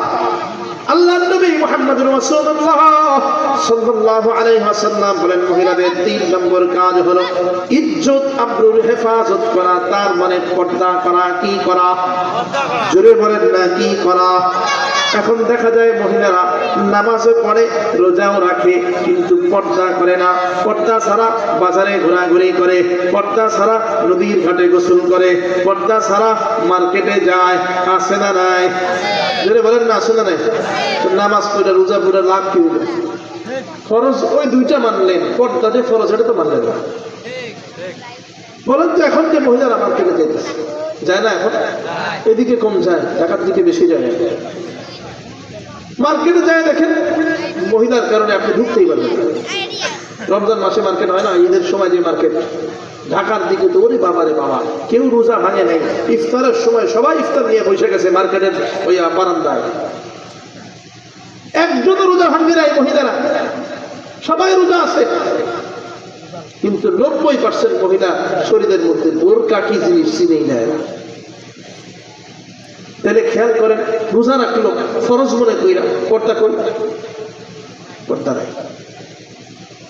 খেয়াল করেন বর্তমানে মার্কেট বাজার যেগুলো আছে, এই যে আপনি মার্কেটে গেলেন, এই যে আপনি বাজারে গেলেন, পর্দা ছাড়া আপনার শরীরের সঙ্গে যে কোনো পর পুরুষের শরীরের ধাক্কা লাগবে না, তার কোনো গ্যারান্টি আছে? বরঞ্চ এই গ্যারান্টি দেওয়া যায় ধাক্কা লাগবে, লাগার গ্যারান্টি দেওয়া যায়। আপনার ঘরের মধ্যে পুরুষ আছে, বাবা আছে, সন্তান আছে, ভাই আছে, তারপরে আপনার মার্কেটে যাওয়ার কি দরকার? খেয়াল করেন, কারো ঘরের মধ্যে যদি বাবা ভাই বাজার করে দেওয়ার মতো বাপ থাকে, ভাই থাকে, সন্তান থাকে, ওই মহিলা যদি তারপরেও বাজারে যায়, না জায়েজ হয়ে যাবে। কথা বুঝাইতে পারছি? ওই মহিলার জন্য বাজারে যাওয়া জায়েজ নাই। শুনে রাখেন ভালো করে, আমার গালাগালি করে লাভ নাই। এটাই শরীয়ত, এটাই হুকুম। কেন? বর্তমানের বাজারে যদি আপনি যান, ধাক্কা না খাইয়ে আসতে পারবেন না। বাজারের পরিস্থিতি আর বাজারের মতো না। দুইটা যদি কোনো মহিলাদের বাজার থাকে, সব মহিলা, বিক্রেতাও মহিলা, ক্রেতাও মহিলা, এই ধরনের যদি কোনো বাজার আসেনি, যদি থাকে আর কি, তাহলে যাইতে পারেন, অসুবিধা নেই। গ্রাম অঞ্চলে নাই, তাহলে দুই একটা, তাও আমি দেখি নেই, তাহলে কোথায় আছে দেখি নেই। এরকম যদি কিছু হয়, তাহলে আপনি সেই বাজারে যেতে পারেন, অনুমতি আছে। তবে আপাদ মস্তক ঢাইকা, শরীরের বোরকাতে পড়লেন, বোরকার মাধ্যমে যেন শরীর না বোঝা যায়। এখন তো বোরকার মাধ্যমেও পর্দা হয় না। হুজুর এটা আবার কি বললেন? বোরকার মাধ্যমে পর্দা কেমনে হবে? এমন এমন বোরকা পরে, বোরকার মধ্যে থেকে উল্টা লাইট জ্বলে, আছে না নাই? বোরকার মধ্যে লাইট দেখি নাই তো, দেখছেন মেয়ে, আমি বললেই বুঝবেন। বোরকার মধ্যে এমন চুমকি, একদম উপর থেকে নিয়ে নিচ পর্যন্ত পুরাটা চুমকি, লাইটের আলো যখন পড়ে কেমন জানি মনে হয় বোরকার ভিতর থেকে লাইট জ্বালায় রাখছে। যার তাকানোর দরকার ছিল না, ও তাকাবে বাধ্য হয়ে। আবার এমন কিছু বোরকা আছে, এই শরীরের ভিতরে অঙ্গ প্রত্যঙ্গ সব দেখা যায়, এত পাতলা, আছে না? আবার দেখেন এমন কিছু বোরকা আছে, যে বোরকাগুলো এতটা টাইট ফিট, এতটা ডিজাইনের বোরকা, শরীরের অঙ্গ প্রত্যঙ্গ সব কিছু বোঝা যায়। হাত কেমন, বডি কেমন, পেট কেমন, সব কিছু বোঝা যায় ওই বোরকা পইরা। ও ভাই ভালো করে খেয়াল করেন, ওই যে বেশি চুমকিওয়ালা বোরকা, অর্থাৎ পুরা বোরকার মধ্যে চুমকি, অথবা টাইট ফিট বোরকা যেগুলোর মাধ্যমে অঙ্গ প্রত্যঙ্গ বোঝা যায়, অথবা এমন পাতলা বোরকা যেই বোরকার মধ্য দিয়ে শরীরের সব কিছু দেখা যায়, এই ধরনের বোরকার দ্বারা কোনো পর্দা হয় না। বুঝাইতে পারছি আমি? এইগুলো পরে পরে এখন আমি পর্দা করি। আর অনেকেই তো খোলা চলে যায়, পর পুরুষ টাকায় আসে, গোসল করে, অনেকে পুকুর ঘাটে, নদীর ঘাটে গোসল করে, পর পুরুষ দেখে না, দেখে তো দেখে। আবার মার্কেটে যায়, পর পুরুষের সঙ্গে ধাক্কা লাগে না, মনে করে যে আমার স্বামী বোধহয় কিছু চিনি না, স্বামী আনলে ঠইকে যাবে, শাড়ি একটা কিনাইলে স্বামীরে দিয়ে কিনাই না, বাইরে দিয়ে কিনে না, কতটা কি চিনস? চিনি তো আমরা। এরপরে মার্কেটে যায়, দোকানদারও সুন্দর করে, মহিলাদেরকে দেখবেন খুব পছন্দ করে, কারণ মহিলাদেরকে ঠকাইতে সহজ। আল্লাহ তাআলা, এটা হাসার কথা না, আল্লাহ পাক রব্বুল আলামিন তাদেরকে ব্রেন দিয়েছেন, সহজ সরল ব্রেন। মানুষ যদি কিরা কসম কাইটা কিছু বলে, দেখবেন একটা পুরুষ বিশ্বাস না করলেও মহিলা বিশ্বাস করে ফেলে। দোকানদারও সুযোগ পায়, মাথায় হাত দিয়ে কয়, খোদার কসম করে কয়, আবার শাড়ির দাম 4000, আমি আর কিনা দামে আপনারা দিতেছি। আসলেও কিনছে 800 টাকা দিয়ে। ওই টাকা দিয়ে কত? 800। লাভ দেখেন কি পরিমাণ লাভ। মাথায় হাত দিয়ে একা আপা আপনার দেখতে একদম আমার বড় বোনের মতো, আপা বিশ্বাস করেন এই 4000-এর নিচে দিলে আমার ঠকা হয়ে যাবে, কিনা দামটা তো ভাইয়েরা দিবেন। মহিলাও সুন্দর করে বিশ্বাস করে বলা যাবে, হ্যাঁ ঠিক আছে ভাই, আমার আপন ভাই আমার জন্য এত কিছু করে না, তো তুমি যেহেতু করলা 100 টাকা কি ভাই কমানো যায় না? দোকানদার তো খুশি, হ্যাঁ 100 টাকা, আচ্ছা আপা একটা চা খাওয়াইলে তো, একটা কফি খাওয়াইলে তো 100 লাগতো, তা না নিয়ে যান, 6900 টাকা আপনারা দিয়ে দিলাম। বুঝাইতে পারছি? ওই জায়গায় যদি একটা পুরুষ হইতো, শাড়ির দাম কত? 4000, 400 দিলে দিন না দিলে চলে গেলাম। কথা বুঝাইতে পারছি?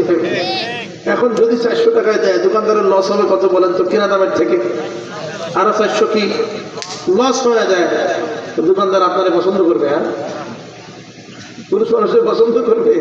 এই জন্য দেখবেন রমজান মাসে গেলে পুরুষ ঢুকতে পারে না, মহিলাদেরকে ডাইকে ডাইকে দোকানদার নিয়ে আসেন।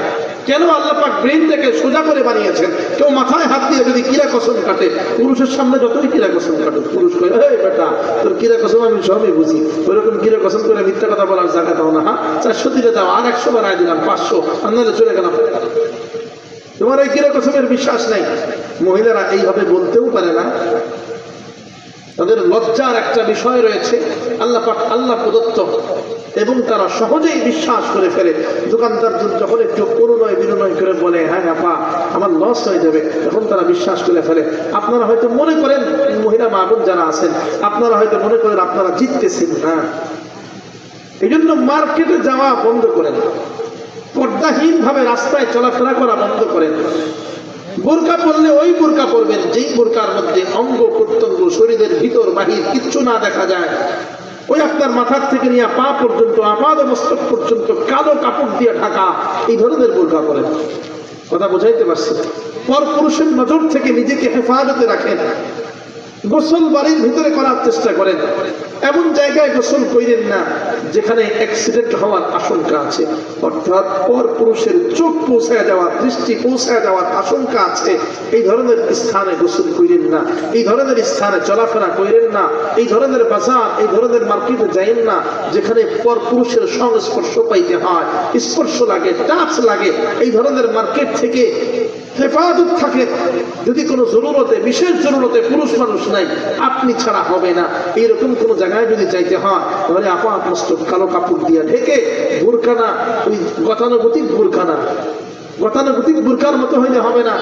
এমন বোরকা হবে ঢিলা ঢালা বোরকা, যার মাধ্যমে শরীরের কোনো অঙ্গ প্রত্যঙ্গ ভাঁজ মাপ ঝোঁক খেয়াল না করা যায়, বোঝা না যায়।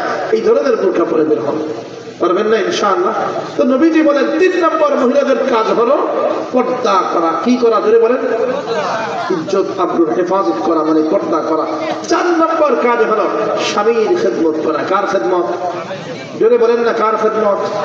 আসেনি বর্তমান সমাজে এটা? স্বামীর খেদমত হয়নি? হ্যাঁ, আপনাদের না করতেছেন, বিয়ে করছেন? হ্যাঁ, সাবধান, আমি তো ওয়াজ করে শুনে দেবো, আপনার কিন্তু ঘরে ঢুকতে হবে। আবার যারা যারা না বললেন সাবধানে বললেন, ঘরে কিন্তু আপনাদের ঢুকতে হবে। ঘরে দেখবেন ঘরের ভিতরে তো তালা বাড়ি দিচ্ছে, তারপরে কি করবে? ওই না, সাহস করে না বলে বলাইছে। সাহস করেন আর না করেন, সমাজের বাস্তবতা হলো এখন কি জানেন, স্ত্রী স্বামীর খেদমত করে না, স্বামী স্ত্রীর খেদমত করে। বুঝাতে পারছি? হ্যাঁ হ্যাঁ, ঠিক করা কয়, একটাও বিয়ে করে নাই, করছে, বিয়ে করছে এরা। এই জন্যই তো জোর বেশি। দেখুন আমি বিবাহিত পুরুষ যারা সব চুপ মেরে আছে, হুজুর আপনার বলার কাম আপনি বলে যান, আমরা কোনো কথাবার্তা বলবো না, পরে বিপদে আমাদেরকে বিপদে ফেলাই দিয়ে যাবে না। খেয়াল করেন, খেয়াল করেন যুবক ভাই যারা, খেয়াল করেন, বিবাহ সামনে করবেন, খেয়াল করেন। যুবতী বোন যারা, তারাও খেয়াল করেন। নবীজি বলেছেন স্বামীর খেদমত করার জন্য। কেন? এর সাইন্টিফিক ব্যাখ্যাও আছে। একটা পুরুষ বাইরে কাজ করে, সারাদিন কাজ করার পরে ঘরের মধ্যে আসে। মহিলা যত কাজই করুক ঘরের মধ্যে থাকে, রোদে পড়তে হয় না। মহিলা যত কাজই করুক, দেখা যায় পুরুষের যে কষ্টটা, হাল চাষ করা, জমি চাষ করা, এই চাষের যে কষ্ট, যারা চাষবাস করেন তারা জানেন। গাড়ি চালানো যে কত কষ্ট, যারা করেন তারা জানেন। মহিলা মা বোনরা দেখা যায় সর্বোচ্চ রান্না করে, তাদেরও কাজ আছে, কাজ নাই যে এমন না, তবে তাদের কাজগুলো ঘরের মধ্যে, পুরুষের কাজগুলো ঘরের বাইরে। সারাদিন কাজ করে পুরুষ এসে ক্লান্ত হয়ে গেছে, তখন আপনি ওই পুরুষের জন্য এক ওজুর পানিটা আগায় দেন, গামছাটা আগায় দেন, এটাই হলো খেদমত। গামছাটা আগায় দেন। শরীর যদি টিপার দরকার হয়, কোথাও ব্যথা লাগে, মাথা ব্যথা, মাথাটা একটু টিপে দেন। এরপরে আপনার কি বলে খাবারটা আগায় দেন, গামছা আগায় দেন, যায় নামাজ বিছায় দেন নামাজ পড়ার জন্য। এরপরে আপনার বিছানাটা করে দেন। দেখবেন সংসারেও অশান্তি হবে না, সংসারে অশান্তি হবে না। পুরুষ মানুষ বাইরে থেকে আসে, পুরুষকে আল্লাহ পাক রব্বুল আলামিন একটু উগ্র মিজাজ দিয়ে পাঠিয়েছেন। কেন? তার বাইরে ব্যবসা বাণিজ্য করতে হয়, চাকরি বাকরি করতে হয়। দেখা যায় যে একটু গরম না হইলে চলে না, নরম নরম কথা বললে চলে না। বিভিন্ন সময় বিভিন্ন সিচুয়েশন, বিভিন্ন অবস্থার মধ্যে একটু রাগও হতে হয়, রাগ দিয়ে পাঠাইছেন। বাড়িতে আসছে, আপনার যদি খেদমত না পায়, আপনি যদি ওই সিরিয়াল নিয়ে ব্যস্ত থাকেন, আপনি যদি মোবাইল নিয়ে ব্যস্ত থাকেন, টিভি সিনেমা নিয়ে ব্যস্ত থাকেন, তখন কি আর মাথা ঠিক থাকে? আপনি খেদমত করেন, দেখবেন আপনার সংসারটা সোনার সংসারে পরিণত হয়ে গেছে, উন্নত সংসার, উত্তম সংসারে পরিণত হয়ে গেছে। নবীজি এমনি এমনি বলেন নাই। মহিলা বাবুন যারা আছেন স্বামীর খেদমত করেন, আর স্বামীগণ যারা আছেন একটু ধৈর্য ধারণ করেন। মহিলাদের বুঝকেও আমি আগেই বলেছি, আল্লাহ পাক রব্বুল আলামিন তাদেরকে সহজ সরল একটা ব্রেন দিয়ে তৈরি করেছেন। পুরুষের তুলনায় মহিলাদের ব্রেন কম, বুঝ কম, আল্লাহ প্রদত্ত, পড়ার কিছু নেই। তাদের শক্তি সামর্থ্য কম। পুরুষ একটা বোঝা মাথায় নিতে পারে, মহিলা পারবে? 1 মণ 2 মণের বোঝা পুরুষ মাথায় নিতে পারে। কোনো মহিলারে দেখছেন মাথায় নেওয়ার জন্য? পুরুষ গাছে উঠে গাছ কাটতে পারে, মহিলা পারবে? পারবে বলেন না? সহজ না? মহিলাদের জন্য কি সহজ? ভাই খেয়াল করেন, মহিলাদেরকে আল্লাহ বানাইছেন এমনি। বুঝ একটু কম হবে, আপনিও ধৈর্য ধারণ করবেন। গালাগালি, এরপরে আপনার মারামারি, এগুলো মহিলাদের সঙ্গে চলবে না। আপনিও ধৈর্য ধারণ করেন। মহিলা মা বোন, আপনারাও স্বামীদের খেদমত করেন, দেখেন আপনার সংসার কত সুন্দর হয়ে যায়। তো নবীজি বলেন এই 4টা কাজ, নামাজ, রোজা, পর্দা, স্বামীর খেদমত, এই 4টা কাজ যেই মহিলা করবে, কিয়ামতের দিন ওই মহিলাকে বলা হবে জান্নাতের কোন দরজা দিয়ে তুমি ঢুকতে চাও, সেই দরজা তোমার জন্য খুলে দেওয়া হবে। জোরে বলেন না সুবহানাল্লাহ। ওই মহিলা কিয়ামতের দিন যেই দরজা দিয়ে জান্নাতে প্রবেশ করতে চাইবে, তাকে সেই দরজা দিয়ে জান্নাতে প্রবেশ করিয়ে দেওয়া হবে। বেশি না, মাত্র 4টা কাজ। পারবেন না ইনশাআল্লাহ? মহিলা মা বোন যারা আছেন শুনে রাখেন, মাইকের আওয়াজ যতদূর পর্যন্ত যাইতেছে, আর না গেলে আপনারা আপনার সন্তান, মেয়ে, আপনার স্ত্রীকে শিখাইয়া দিবেন, এই 4টা কাজ করো। ওয়াক্ত মতো নামাজ পড়ো, রমজান মাসে রোজা যেগুলো ভাঙতে হয়ে যায়, রোজাগুলো সঠিকভাবে আদায় করো, পর্দা করো, ইজ্জত আবরুর হেফাজত করো, আর স্বামীর খেদমত করো। 4টা কাজ করতে পারলেই জান্নাতি হওয়া যাবে। তাহলে নামাজ বললাম, নামাজের আলোচনা করলাম, মহিলাদের আলোচনা করলাম, মনে আছে না? এগুলো না ভুলে গেছে? মনে আছে? নামাজ দামি ইবাদত। কেমন দামি? প্রত্যেকজন পয়গম্বর নামাজ আদায় করেছেন। বলেছিলাম না? নামাজের মাধ্যমে 2টা কল্যাণ হয়। কয়টা? 1 নম্বর কার সাহায্য পাওয়া যায়? যদি বলেন কার? 2 নম্বর নামাজের মাধ্যমে পরহেজগার, মুত্তাকি হওয়া যায়। কি হওয়া যায় বলেন? মুত্তাকি হওয়া যায়। আরেকটা বলেছিলাম, সিজদা দিলে লাভ আছে না নাই? আছে না নাই? সিজদা দিলে কার নিকটবর্তী হওয়া যায়? জোরে বলেন না কার? আল্লাহর নিকটবর্তী হওয়া যায়। আরো 5টা পুরস্কারের কথা বলেই শেষ করি। কয় পুরস্কার মনে আছে না? ভুলে গেছেন? 1 নম্বর রিজিকের মধ্যে কি হয়? জোরে বলেন না কি হয়? বরকত হয়। 2 নম্বর কবরের আযাব কি হয়? জোরে বলেন কি হয়? 3 নম্বর কোন হাতে? ডান হাতে কি পাওয়া যায়? আমলনামা পাওয়া যায়। 4 নম্বর পুলসিরাত কিভাবে পার হওয়া যায়? বিদ্যুৎ গতিতে। কিসের গতিতে? 5 নম্বর বিনা হিসাবে কোথায় যাওয়া যায়? জান্নাতে যাওয়া যায়। তো আল্লাহ পাক রব্বুল আলামিন আমাদের সবাইকে এই কথা অনুযায়ী নামাজ পড়ার তৌফিক দান করেন। বলেন আমিন।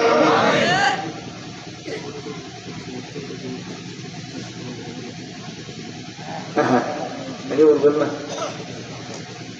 আপনাদের জন্য যে আয়োজন করা হয়েছে, তাবারকের ব্যবস্থা করা হয়েছে, তো এটা রেডি হচ্ছে। রেডি হইতে মনে হয় একটু সময় লাগবে। একটু সময় ধৈর্য ধারণ করতে পারবেন না ইনশাআল্লাহ? পারবেন তো ইনশাআল্লাহ? তাহলে একটু সময়, বেশি না, 10 মিনিটের মধ্যে নিয়ে আসার ব্যবস্থা করে। 12টা তো ওটাই। 15 মিনিট বলে আওয়াজ, 15 মিনিট। তাহলে আপনারা প্রথমে একটু জিকির করেন, আল্লাহর জিকির।